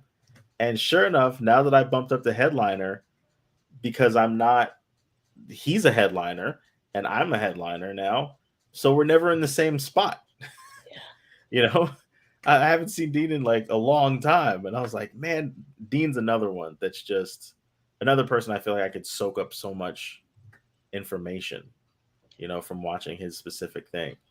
I got a lot of my crowd work stuff that I'm doing now came from watching Dean and understanding the value of knowing how to kind of be loose and off the cuff. I've seen you working on it, but I was like, I gotta go. It's late. I gotta go home. It's like 2 hour drive, so I can stay for your whole thing. Yeah. Oh man, so that's why I had to bounce. I'm like, it's just late, and I went on like first or second, but I just tried to hang on as much as I was trying to, and I was Yeah. like getting tired. I'm like, I'm not gonna make it home if I stay any Yeah. longer. So, Yeah. Melbourne, I wish it was closer. It'd be so Yeah. much nicer. Oh man. And let's see here. If and speaking of Dean, like I remember, seeing you in the crowd when he did his one man show Mhm. in the middle of nowhere in Florida. I was like, hey, Chris, what are you doing here? Smith, what are you doing here? Yeah. Yeah, I just wanted to see Dean's show. Yeah. It And was me and my such a wife great drove show. to the most random little theater in the middle of nowhere. Yeah. Yeah. I went to Casadega before. I'm like, I hope I don't bring a spirit home with me. I just burn Yeah. some sage and get rid of it. Yeah. Indeed. But yeah, that show was so awesome. He needs to be like, Mhm. I wish it had like more shows, but Yeah. we'll see what happens. No, Dean What? is a comic that should be famous. Yeah, Like he's that good and that sort of seasoned and dialed in. Yeah. 100%. He's so good. He's Yeah. he's actually here in Palm Coast, doing a room at the VFW, and I'm Uh-huh. like, it's sold out. So I'm like, I'm not gonna go. But Yeah. then again, I'll tell you a horror story after this thing, but Yeah. and why I won't go. Yeah. So what else? Uh, if Which other forms of comedy would you like to venture off into, like improv, sketch, comedy writing, acting, directing, etc.? um Honestly, I kind of don't want to do anything but stand up. I've noticed. So I'm on a sort of a mission. I intend to be like the best stand up comic of all time. That's my sort of North Star that I'm working on. I have decades to go, um, but that's the mission I'm on. And I notice that everyone that steps away from stand up to do other things, their stand up greatly suffers. Um, all of our favorites, I just noticed they go off and do movies and stuff, and they do commercials and TV shows, and you can see the difference the next time they put out a stand up special. It's like, oh, your focus is somewhere else. Yeah, So I mean, I would take part in probably acting because it would help my stand up career through having the credits. But other than that, my intention is to figure out a way to make a living doing stand up so that I don't have to do anything else. I agree 100%. Like I had a day job out in LA selling phones, and I hated it. Like it was just like, and so like the smart thing to do is like Be like David Jolly and Cam Patterson and work at the Comedy Mothership. Be Yeah, around it as much as you can, so that yeah, way you don't lose that love and feeling of stand up. Like, yeah, I mean, they're doing it right. You know, I'm so yeah, proud of them. But yeah. No, it's awesome. But like when you're I'm in a selling, weird spot, which is why I want to do this van method. Because I mean, I'm married and I own a house, so I have like real world bills that I have to like keep up with.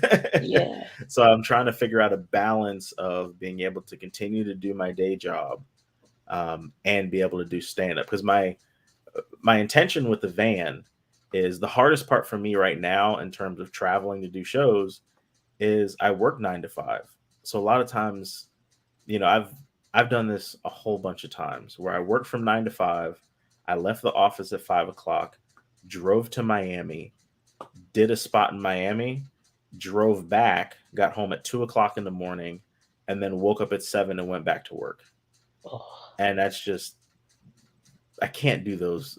I can't keep doing those. mm-mm. So the strategy is with the van is if I bring other comics with me, I can rest. I'll sleep on the way and then I'll drive back.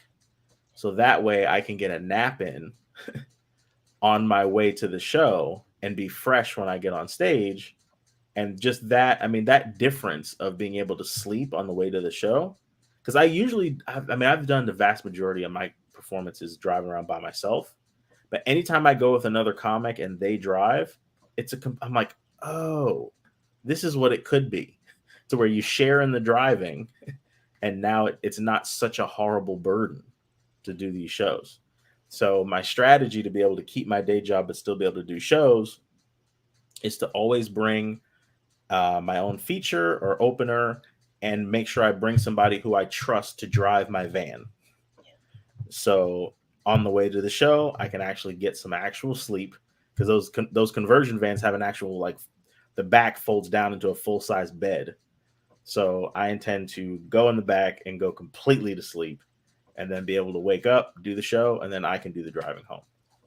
Heck yeah, that's what's up, man. You remind me of my LA days because like I worked from like 8:30 to 5:30, and then I Mhm. was a concert journalist from like 7 to like 2 in the morning, and Yeah. then did it all over again. And when I'm not, doing concert journalism and selling cell phones, I was with the director 2 days out of the week, and it was just like everything. Nonstop.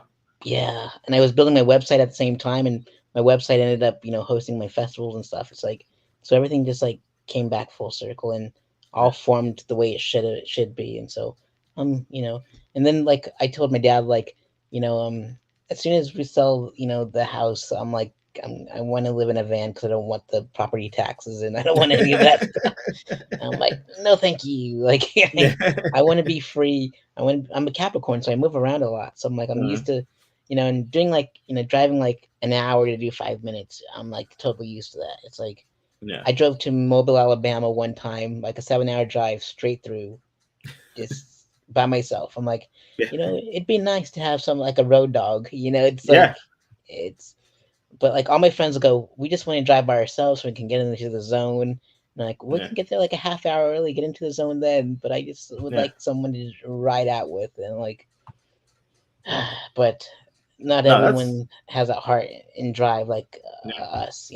Yeah. That's why I'm actually excited to hear Rudy's coming back, because Rudy's another person who I'd be happy to have just jump in the van and just get on the road.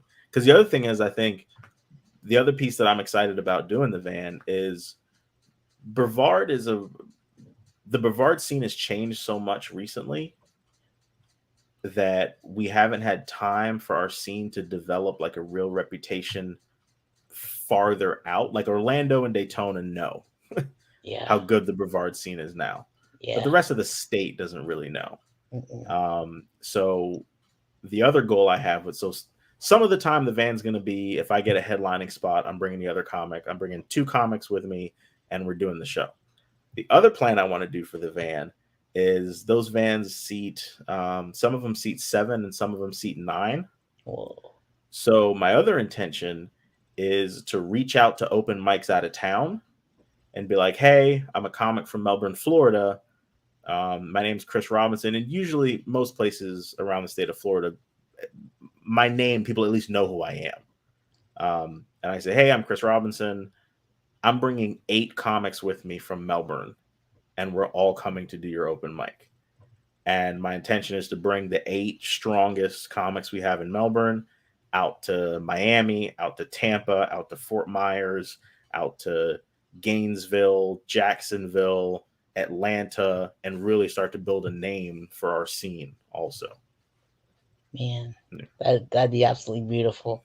Yeah. Like I wish like back in the day, like when I had like Casey Crawford, Zach Bennett, Patrick Luby, Jack Yeah. Napier, like we Yeah. would all get into like Casey's van and like Yeah. just drive to these uh his soccer mom van and like we would Yeah. just drive to these Jacksonville, Orlando, and all that stuff. And so they definitely took me under my wing, and that's why like I want to pay it forward with all these young ones like. Roy, I love traveling with. Rob Mhm. Roick, I love like traveling with. Rob Rook's awesome. I love this Squirrel Man. Yeah. Yeah, Squirrel Man. But like, after a while, like you find out like because Daytona we're built different, and so like who you want to drive with and who you don't want to drive with. And so like so I just have Rob and Roy as like my Yeah. two that I want to ride with out of everyone. That's really funny. Yeah, sometimes everything's trial and error. Like if they get on your Yeah. nerves, just say like you can walk there, but you're not riding with me. Well, it's weird how much a large percentage of comics are a mess personally. Yeah, they are. It's like it's like, oh, you're addicted to really hard drugs. Okay, well, I can't have you in my car bringing a bag of heroin in the back of my freaking car. Like it's Yep. a weird. There's a lot of characters. Indeed. And I'm like the straight edge one. I'm like the designated driver. And I'm like, Yeah. you know what? I was a designated driver in Pueblo. I don't ever want to do that ever again. Like if and some people have drinking problems, so they hide their big old vodka Yeah. jars in their backpacks. I'm like, you're supposed to keep your camera in your backpack, not a bottle of vodka.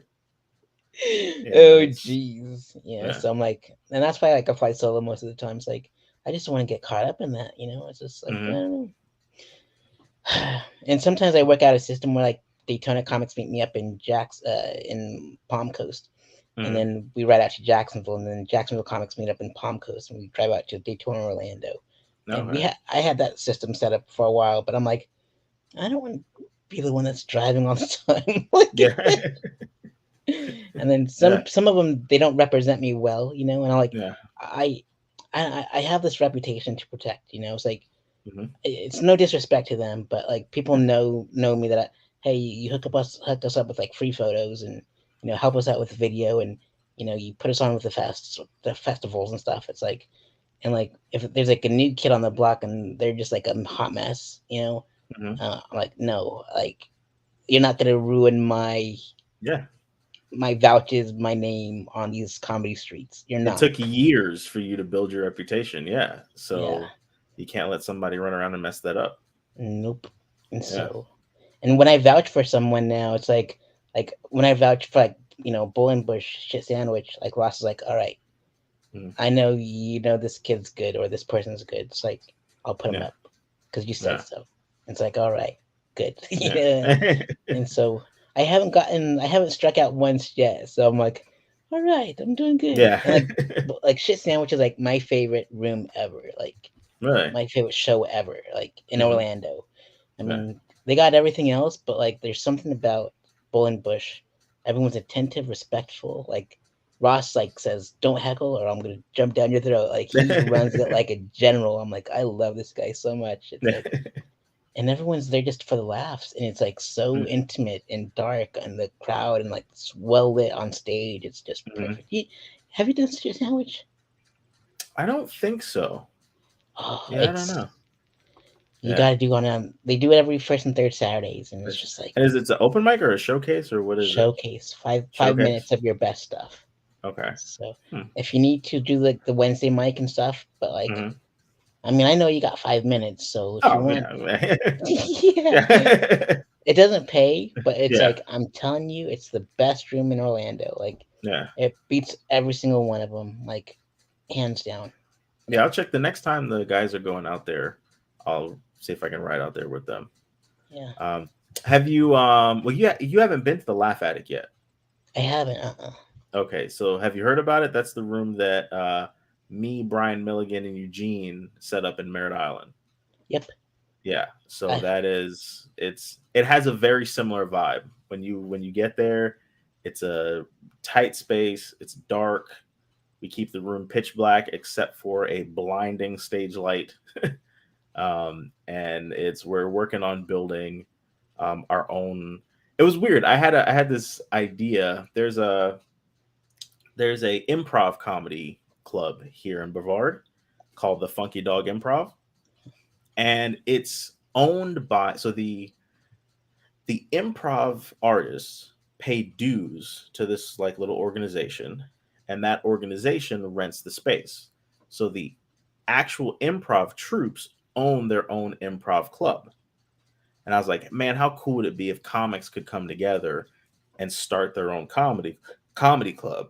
But I'm like, comics are too selfish and like short sighted to do something like that. And then here we are a year later, and me, Eugene, and Brian Milligan are running our own small comedy club. wow. So we are busting our asses to get this thing up off the ground, but it's going pretty well so far. Dude, that's a big deal, dude. Because like I'm like, Mm. like the like it's just like comedy's just like poker. Like you got to bring your chips to the table. This is what I have to Mhm. offer, and they trade, like baseball cards. It's Yeah. like I'll give you this spot if you give me a spot. It's like Yep. it's been always like that. It's like Yeah. so like, and I tried running weekly and monthly shows, and I'm Hmm. like I can't because I move around a lot. Like Hmm. just give me 2 festivals to run every year, Yeah. and then boom, like Yeah. everything. It just costs too much money to like produce Mm. weekly, and especially if like there's some rooms that don't pay the host to do running mics. I'm like, Yeah. this is bad. This But is really bad. that's comics' fault though. So Yeah, the problem is that there's always, because of the nature of comedy, there's always some young thirsty comic who's just desperate for stage time. So a lot of the venues have learned, hey, you don't have to pay them. They'll come in and do it for free, yeah, and leave without making any money, and we'll pressure them into the comics need to be buying drinks. So now the comics are paying to be in your venue, you know? So that's one of the pieces of the culture that we're trying to change here in Melbourne, where it's like, no, even if the ticket's $5 or $10, we should be selling tickets if we're putting on. Now, not open mics, because open mics you need an audience because these are new comics trying new bits. But if we're putting on solid showcases with good comics, people need to start. We need to change the culture. People need to start appreciating comedy again. And what I learned from doing my podcast and interviewing a lot of the older headliners that have been doing comedy since the 90s and the 80s, what they informed us of, and I didn't realize this, we get paid less now. yeah, Comics back in the day used to make more money because the audiences were willing to pay to come see comics. And we, the comedians, have devalued comedy at this point, down to a point where you'll walk into a venue and they'll be like, I'll give you $100 to run a show here. And it's like, well, by the time I run Facebook ads and make a flyer, it's gone. So I can't pay the yeah, comics. I can't really pay myself. This is a joke, you know. yeah. So comics got to do a better job of coming together and being disciplined about saying no when it's necessary to say no. Indeed. And I got laughed at in the Orlando comedy group, saying that we should form a union, you know, because like there was that post where Ross put up with like Skeletor. It's like Yeah, charging at the door, not paying your comics is, yeah, baloney, And yeah. I said, look, we need to do this and that, and then I got laughed at, and then Ross came to my rescue. I'm like, oh, leave it at that. Leave it at that. I actually left that Facebook group. I got so sick and tired of it, I just unjoined it. Yeah. So Yeah, I'm I'm I trying to don't focus blame on you, the dude. Brevard. Yeah, I'm trying to focus I on the don't blame you Brevard at all. scene and grow on what we Well, have. Yeah. shit sandwich next month. Absolutely. That's all you can do, Yeah. really. Like we don't have Mhm. much in Daytona, but we got a festival that's kick ass. Yeah. So Yeah. that's all that matters. Like Yeah. Pueblo's the same way. We don't have a comedy club or rarely open mics, but we have a festival that Yeah. kicks ass. Like, Yeah. and I take care of everyone, and it's Yeah. um, like I'm gonna probably do shit sandwich next month. I'll hit up Ross because I'm trying to fill up my. Mm-hmm. I'm only doing like one show a month because I want to fit Mm-hmm. like at least 30 comics. I'm trying to do 30 shows next year so I can have 30 comics on my festival. That's how it works in like my Okay. book now. Yeah. Like hey, Mm-hmm. pay me and I'll pay you. Yeah. Scratch my back, I'll scratch your back. So Yeah. but Ross doesn't. It's a free show, so it doesn't pay. But it's Mm-hmm. just I don't care anymore. Like Ross, we built that rapport. I'm like, if you need Yeah. me, I And this right is back at Ross Paget, right? You're saying McCoy. Ross McCoy. Okay. Yeah. Mhm. Okay. Yeah. Yep, yep. Yeah. Mm-hmm. So like he's like my brother in arms, and I'm like whatever you Yeah. need, I got you right back at me. So Mm-hmm. um, but yeah, if I'll vouch for you if you want to do the shit Oh sandwich yeah. with me next No. month. All Yeah, right. Yeah. cool. Let I'll me see. know the date. I'll have to check my calendar. But yeah. Cool. No, It's if I'm like free, I'm there. awesome. Hopefully he puts me on. It's like the 4th and the 18th of November is when shit sandwich happens. So Okay. And it's what day of the week is that? Saturday nights. Saturday nights. Let's see. Um, so that would be, let's see, the 4th. I am available the 4th. And you said the 16th? 18th. The 18th.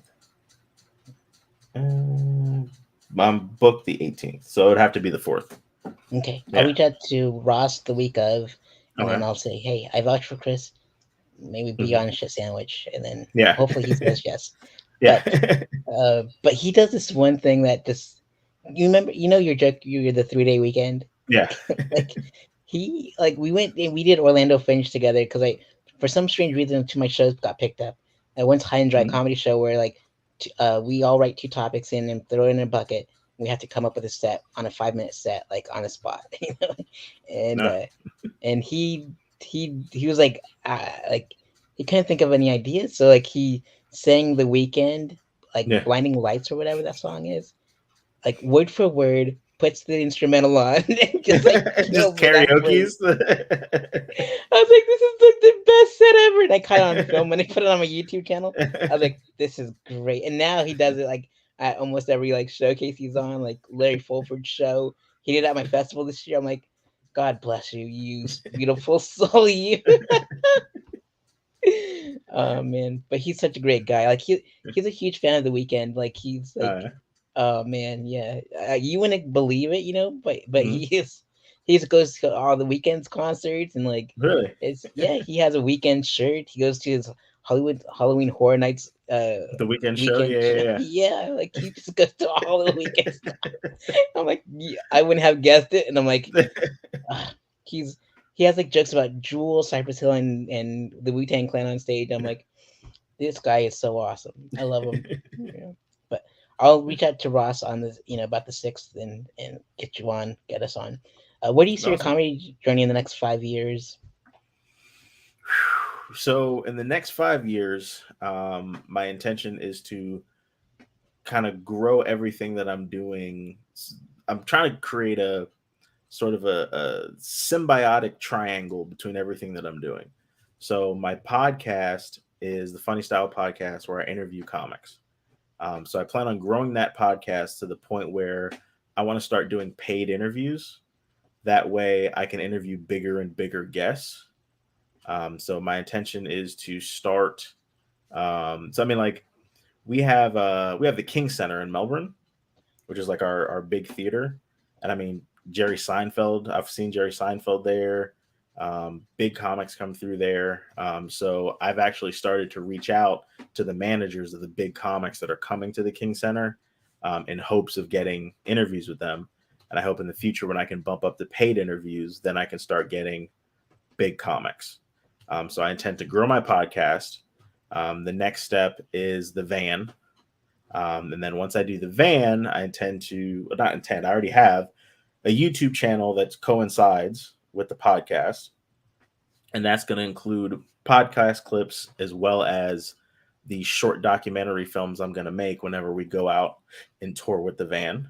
So I intend to, again, grow the audience with that and grow that on social media. Because my issue is I'm bad at social media, and I'm trying to come up with something that I can put on social media that won't make me feel like an attention whore almost. Yeah. Like it's very difficult. It's very like demoralizing to continue to make goofy content and put it on social media.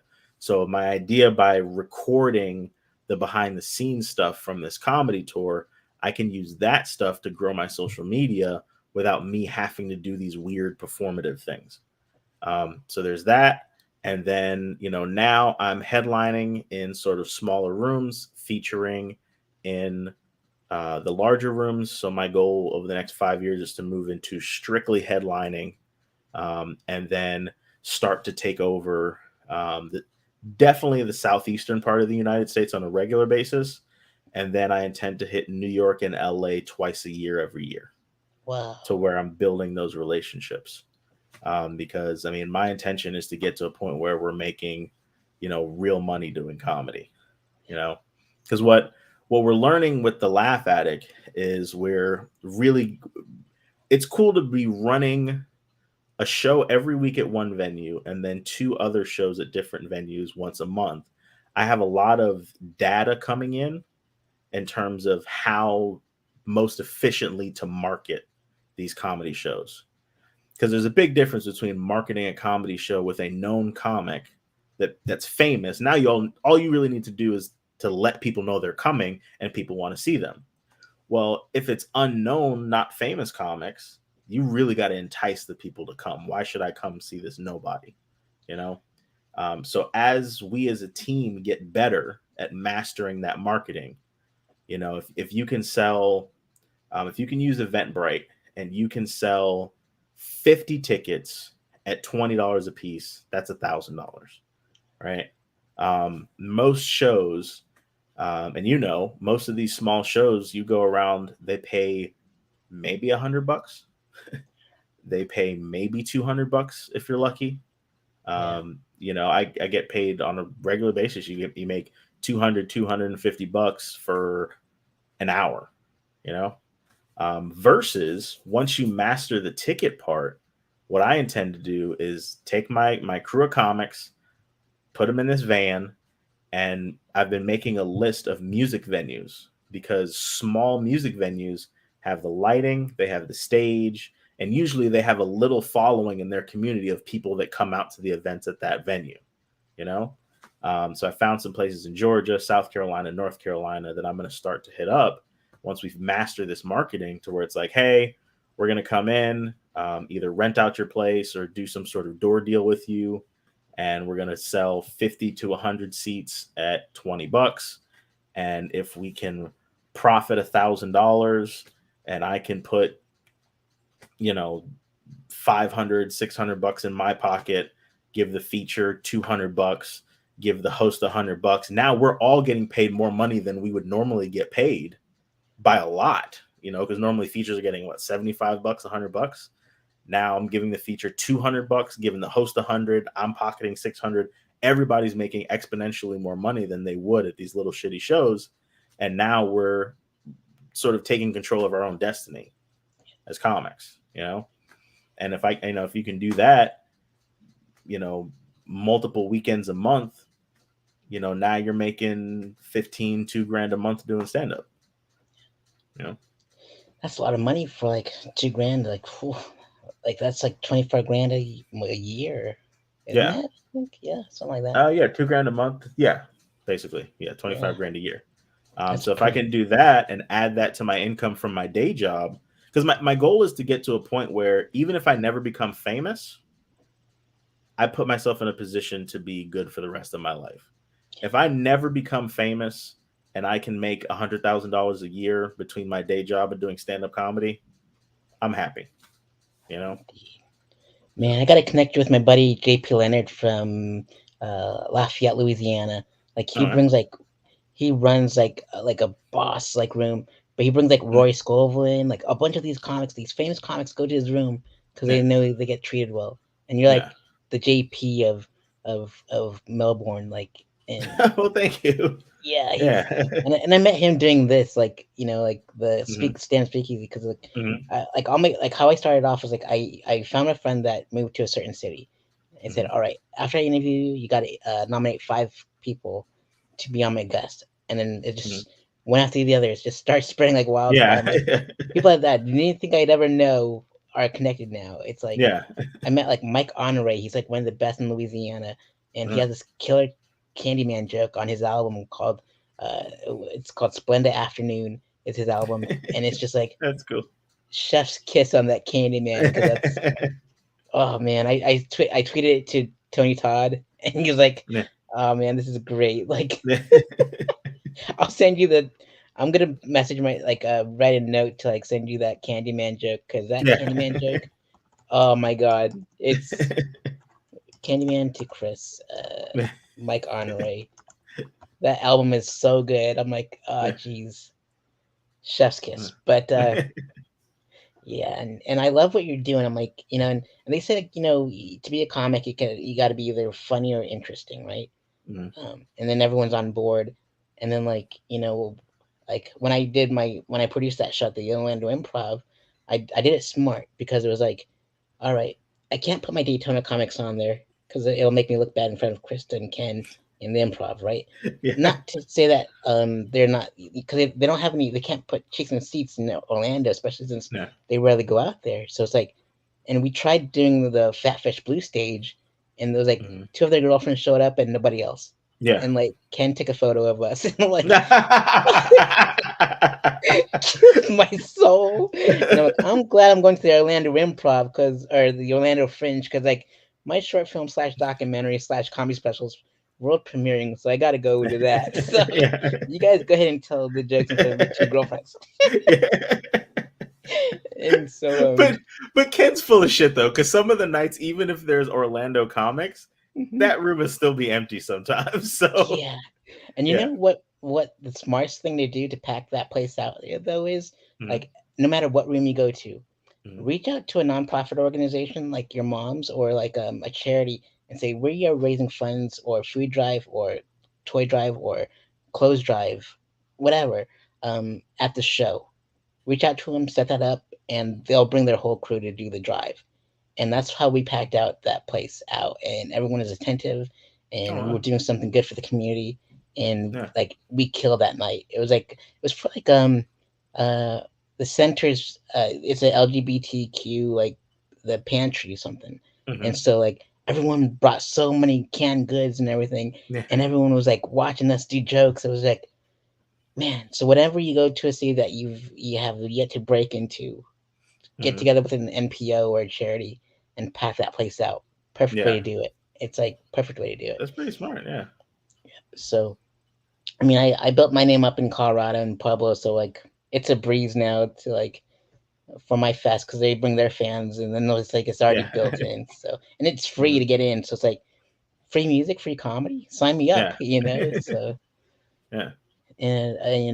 but yeah, like, like you said, if you can't be funny, be interesting on stage. And like I was so fortunate enough to, like, for like my EPK to be like super sick. I'm not Yeah. gloating that I'm tooting my own horn or nothing. But No, like it's you I have gave it to some like, amazing stuff. oh, thanks, but man. So I gave Yeah. it to Tom and Dan, and I gave it to like all those radio stations, and they're like, we want you as our guest to promote whatever show you got on here. And that's the most important thing, is like, if you got a comic coming in, get them Mhm. on the radio to do their, like, get them in the morning, watch the opening act, the movie with Steve Byrne or whatever, and get Yeah. them on the radio to promote the hell out of it. And so that's Hmm. what we did with my show at the Improv. Was like, all right, I got Sabrina Amber from the News Junkie. I got Ross Paget. I got, Ryan Holmes. I got Devin Siebold, and I got Shireen Kassam on this bill with me. And it was constantly being promoted throughout the day, like Yeah. multiple days, and that's how we sold those tickets. Because we Hmm. went from having thinking we got 70 people in the audience from the headliner, but like Yeah. 280 people ended up showing up to this Wow. thing Yeah, that's on a awesome. Wednesday night, no promo anywhere in the building, and Wow. because of my interview was like a big deal on Real Laughs, and I'm like, Yeah. holy crap! But because I was supposed to do a half hour, Yeah. and then like the time kept on getting pushed back to like 8:30, and I'm like, you only got time for 10 minutes, and the headliner, he's a jerk from the Bay Area who's like, since you're only doing 10, I'm only giving you $50. And I'm like, and then Ken and Chris were like, no, you put this show together. You're the feature. They can pay you $100. And Yeah. they 86 that dude from the club. And I'm like, all Yeah. right, Yeah. this is the way it should be. So, but Yeah. like, I was talking to Roy Wood Jr., like interviewing him, and like before we went on like on record in Jacksonville at the Comedy Zone, he's like, Sreth, let me tell you, the pay is horrible for the features. Mhm. Like, it's 1980 prices. Yeah. Like yesterday's price is not today's price. Like Fat Joe Yeah. says, Yeah. like you're right, and I'm like, that's what I don't like about the money ruins the love of comedy for me. Like Mhm. once it turns into a business, it's like it's no longer fun, Yeah. But you got to get paid somehow. But that's why what I hope is by like I said, taking control of your own destiny and mastering the marketing side of it, then you're sort of in the driver's seat. Then even though the money's involved, at least you feel like you have a fighting chance, you know, and you're not just, you know, going, oh, they pay $75. I guess I got to take $75 and waste my time, you know, and tell these jokes that I worked so hard for years to master this set and perform it for $75, even though it cost me $30 in gas to come here. Yeah, You know, um, I mean to be able to go from that to making $500 a night plus merch, you know, it that starts to become a real proposition. Now you're really doing something. 100%. And it's I interviewed Five Finger Death Punch at the Whiskey a Go Go when the Hell's Angels was working security. Have an amazing show story after amazing story after.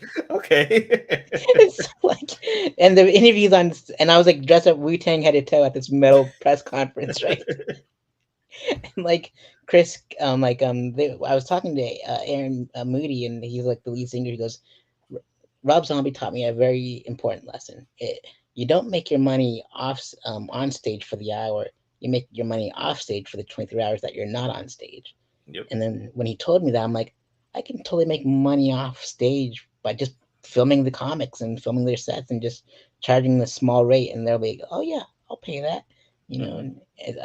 and I'm like, and Rudy takes care of me and stuff like that. And like you said, like Ali Sadiq with his specials, like he took Mm-hmm. it to Netflix, he took it to all those streaming services, and no one picked it up, and then he put it out himself, and Yeah. it's coming. He's reaping the Ripping. rewards.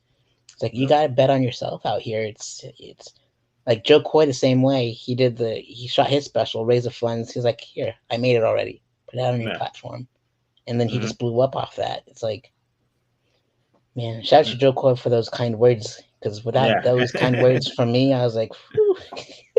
Like I was about to quit stand up. I was like Oh, ready to really? go. Yeah, I was ready to retire. Like like Yeah. on my album, they're like, yeah, he's about to retire, and then I go meet Joe Coy in Jacksonville. I told him, hey, you mean so much to us Asian comics. There's not a lot of us out here. He goes, all right, let me see your phone. Yeah. What's your next big thing? And I'm like, oh, it's on my shirt. It's Sweatfest. He goes, all right. He plugs that in. I'm like, oh, hell yeah, dude. I'm like, all right, get some back. So, Yeah. and then I put it out on all of my best stand-up sets at Yeah. the end of it, because you know how you can do that. And then I Yeah. submitted to all these festivals the following year, got picked up by all the festivals, and COVID Uh, hits. Boom. oh, 10 festivals, 6 got canceled because everyone had to get vaccinated. I'm like, all yeah. right, I guess I'm going to 4 instead. 2 of them are my own. So it's like, Yeah. it makes sense. So at least I fell back on that. And Yeah. I'm like, I did 3 festivals this year, and I'm like, I'm done with festivals. Now they got to pay for my Yeah. room, travel, and board. Now I'm not submitting cash in a Yeah. video to people that don't even care. Like I'll submit to Yeah. Skankfest because they don't Yeah. They don't require a charge. Yeah. submission fee. Yeah, so I'm Yeah. like, that's that. So I love like both of us have been dropping gems for like 2 hours. This is heaven on earth. Like people need to watch this episode and Yeah. just like, man, we've been dropping gems like crazy. Yeah. Let's see, we're almost done with the interviews, Okay. and we got like 2 minutes to go or less. But Uh, what experience would you like your audience to take with them after a set is over? hmm. I'd like for them to walk away with a different perspective. So a lot of my sort of, I guess, the theme of, so the first album I did is called the 60/40 rules, and it's based around the fact that I did a 23andMe, and I'm sure you've heard the joke, but it's 60% sub-Saharan African and 40% Western European, right? And the whole theme of the thing is like, hey, I'm a young black man, but I have this unique background, so I just have a non-stereotypical perspective. You know, I've had different weird experiences, and I just have a very non-conventional way of viewing the world. And I think that just having a diversity of perspective, and I've had people walk up to me. I had an interesting interaction with an audience member one time. I had this old guy walk up to me one day after a set, and he points his finger at me and he goes, "You're almost too smart," and walked away. And that was the greatest, to me, that was the greatest compliment I've ever gotten after a show. Awesome. Yeah. Man. And that's what I love about comics is like a lot of us are smart. Like Mm-hmm. we're just super smart. And it's like a lot of us not so much. But Yes. Yeah. it's just what it is, you know, it's like Yeah. it's in every profession, you know. Yeah. Some of us are just special, you know, and Yeah. then others are just smart. So it's like Yeah. I'm glad I get to pick your brain for like, you know, the past 2 hours over like of your 5 year career. And what's your favorite joke a comic has written? Favorite joke a comic has written? Huh. Um, Jeez. Probably the Patrice O'Neill harassment day joke. You ever heard that one? Think is it from Elephant in the Room or is It's it from from just Elephant in the Room. yeah. Yeah. It's where, like, at a workplace they should have a holiday once a year called Harassment Day. It's just, again, it's one of those things where it's something that you're very much so not supposed to say, but it's something that he breaks it down in such a way where it almost seems reasonable, even though it's a ridiculous idea.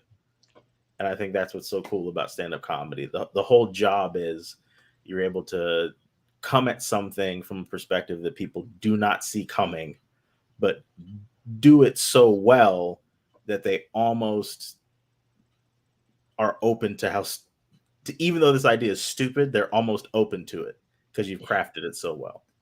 Indeed. Oh, I love it. If you saw like my I have the video of my first time doing stand up ever, you know, just as we Yeah. made you. And like Yeah. I talked about the glory hole joke and how it just totally evolved and like I polished that hell out of that turd and got it down to a T. I'm Yeah. like, this I'll send you that too. It's like Yeah. it's Andy Kaufman. Yeah. Oh man. All right, so this is act 3 of the thing. We're finally towards the end. All right. After 2 hours and 2 minutes and 32 Yeah. seconds. But which 5 this is a stand-up speakeasy, it's a secret society of stand-up comics, and you gotta be invited in, being vouched, you know. Mm-hmm. So which 5 comics in your scene would you like to be seen as in the future episodes of the stand-up speakeasy? Pick 5. Okay. 5. Man, that's, again, our scene is small. Eugene Singleton, I would say. Duncan J. That'd be interesting. Who else? Brian's already been on. Who else would be a good one? I would say Rafiq Shaheen. What am I at? 3 right now? Now I got to pick 2 more. Actually, Heather Hill. You know Heather? Yep. Yeah. She was on my fest this year. She's awesome. Okay, yeah. So Heather would be another good one. Let's see. I'm trying to think about one more.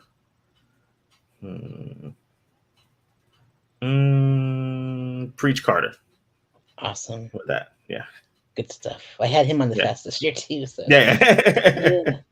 He roasts me so much. Him, Ken Miller, Vince Taylor, and Will Blaylock in Jacksonville all love to roast me from the stage. And I'm like, I'm built for this. Go ahead. Yeah, it's like, if it makes you feel comfortable on stage to know that there's a familiar face in the crowd, go Yeah. for it. So you can bring it down to that comfort level that you need to be. And I'm like, I get it. I get you. Yeah. It's okay. Yeah. Yeah. Yeah. And plus, my first show was my roast, and so it Mhm. was like I got baptized in fire. So like there's like 700 Yeah. views on there, and I'm like, Yeah. everyone went for the kill. Like they made up like Asian jokes about me eating cats and dogs and stuff, and they were just like they were just going off. So it's good stuff. Yeah, the Awesome. roast. I did the roast of Jimmy Moynihan, and I was like, I need to lose weight because all they had was fat jokes. I'm like, man, if I lose weight, they got nothing because They got that's all nothing. they ever said. Yeah, I was there. It was so beautiful. It Oh, was just like, yeah. yeah. Hopefully Eric's wife's put the video on YouTube or something. But it was Yeah. just, and I had my I had everything but my memory card. And I was supposed to film it for Jimmy, and I felt so bad. But Yeah. and That was then a like great night. that was a great night. And I was there to record his last show with Ross Paget, and I'm like, then my camera overheats because I filmed Eric's set Mhm. before that, and Uh-huh. like now I got a better microphone for my camera, and so I'm not depending on two sources of battery. That's what caused Yeah. everything to overheat, Mhm. and I'm like, man, I could have been, I'm there for all you guys. I love the Yeah. Melbourne scene, like I love Mhm. all you, and so Yeah. We love you, man. It's fun when you come out. thank you, man. Yeah. It's just a hike and a trek. I'm Yeah. like, Yeah. I'll only go there like on special occasions. I guess Jimmy and like Brian and stuff are hosting, on the 26th in Mhm. Eugene. Yep. So I'll be at that show. So Yeah. I'll help Jimmy sling merch because Yeah. whenever I help sling merch for him, he sells Mhm. stuff, and I'm like, Yeah. all right. They love this guy, so they Yeah. give me money, and I give him money. So I'm like, yeah. But I love helping you all out in any form or fashion because I love you guys. I mean, we go way back, Yeah. and like this is like the first time we ever had like an actual conversation because we're always in the zone. We say Yeah. hi and bye at Right the before and shows. after a show. Yeah. Yep. Because and then now it's like I love doing this because like you have a podcast too. We all love doing this because we can pick the minds of the comics. Yep. It's like Comedy Gold Mine by Kevin Hart, and Yep. but instead of like famous people and paying them to be on the show, it's like we can talk to each other for free. And Yeah. you're not charging me, right? Just making sure. Yeah. No, definitely Okay. Good. That's why I don't interview famous people anymore. I'm like, not. not gonna be charged, buddy. I'm not Yeah. Vlad TV over here, so Yeah. I'm not getting you incarcerated. Yeah. It's like awesome, Chris. Well, any future shows you'd like to plug in? What do I got? Let's see.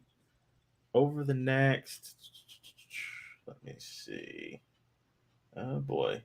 All right. So I have, oh man, I should know this stuff off the top of my head so I can be a better promoter of what I got going on. Yeah, But we were talking about marketing earlier. yeah. This weekend, Thursday, Friday, and Saturday, I'm featuring at the Snappers Comedy Club in Fort Myers. The following October 18th, I'm with Dougie Almeida over in Coral Springs. And then the 19th, the 20th, and the 21st, I'm at the featuring at the Snappers in Palm Harbor. And then what's another one? I'm doing a Shriner show October 27th. And actually, October 28th, I'm headlining the Corner for Bonkers in downtown Orlando. So that'll be a good one. And then the rest of the stuff's all in November. So that's fine. Yeah. Dang, dude, that's awesome. You're a Yeah. busy man. Trying to stay there. Yeah. Yeah. So I put your Facebook and YouTube on there. I'm not sure if you have an Mhm. Instagram or anything, but Yeah, Instagram's just comedian Chris Robinson. comedian Yeah. Chris Robinson. Well, And if I yeah. I'll Oh, update that in the description box below. So okay. And then if you can actually add in there, I don't know if you have a link to the Funny Style podcast, because that is the whole premise is actually very similar to what you're doing here. Is I realized because I'm a little further along in my comedy career, I have access to a lot of headliners and other comics that the new starting out comics don't have access to. So I'm getting all this advice from people like Dean Napolitano and James Yon and Mike Hurley and Devin Siebold And I was like, oh, if I start a podcast and I interview these same people, I can actually not just learn, but then be able to share it with our community. So that's kind of how the Funny Style podcast got started. And I mean, I think we're up to 52 episodes now. Oh man, Yeah. that's a lot. Yeah, it's you don't notice it because as long as you do it consistently, it just builds, in the background and you're not paying attention. And the other day I checked it, I was like, wait a minute, 50 episodes, we average an hour and a half probably. Like, I mean, we've been talking for 75 hours about comedy, collectively. It's ridiculous. That is ridiculous. But That's there's so a lot awesome, to though. learn. Yeah. Your studio is beautiful, by the way. I saw Well, thank you. pictures. Yeah. Yeah. Yeah. Like, where do you record out of? So that's actually my family's business. It's called One Insurance. So we sell health insurance. The people that my parents bought the building from, the guy's wife happened to be a singer. So he built a recording studio for her in the building. Wow. So when we took over the building, I was like, the recording studio is my office. Yeah. So that's actually my office where I work out of every day. But it's a soundproof room. It's a professionally set up recording studio, and we just record out of there. That's amazing. I was like, oh, I'm so jelly of how beautiful that is. All I have is a laptop, a mouse, Wi-Fi, and this webcam. And my simple setup. Yeah. Yeah. I tried getting all out with the everything else, like the microphone stand and like those acoustic things. I'm like, you know what? Yeah. This is perfect just the way it is because I'm compact and I travel a lot, and this is just easy to just pick up and go. And but man. Yeah. So it's been awesome as having you as a guest, and I'm so thankful for your time and picking your brain for 2 hours and 11 minutes and 3 seconds. Yeah, thank you for having me. This is great. You're welcome. And I'll piece it together, throw it on my website, put it on your press kit. And so, are there any final words you'd like to give out to the audience at home? No, just thank you guys for listening. If you made it to the 2 hour and 11-minute mark, I appreciate you. Indeed. I feel like Joe Rogan of Florida over here. Yeah. I found out that the reason why I do live streams now instead of podcasting because I hate editing. I hate chopping up the clips and everything. And it's just easier. Just like I got 660 something, like close to 660 subscribers. If you guys want to watch it, go ahead and watch it. It's already promoted on my page. Watch those two on 3 different platforms, Facebook, 2 different Facebook pages, and my YouTube. So it's there if you want to watch it. So awesome, Chris. Thank you so much for being my guest. And everyone, I'll make sure to put your podcast in the description box and your Instagram handle so people can catch your shows. And hopefully they can buy tickets while they're out there on your Instagram and stuff. So yeah, man. Thank you so much. You're welcome. Be safe. Take care. And everyone else too.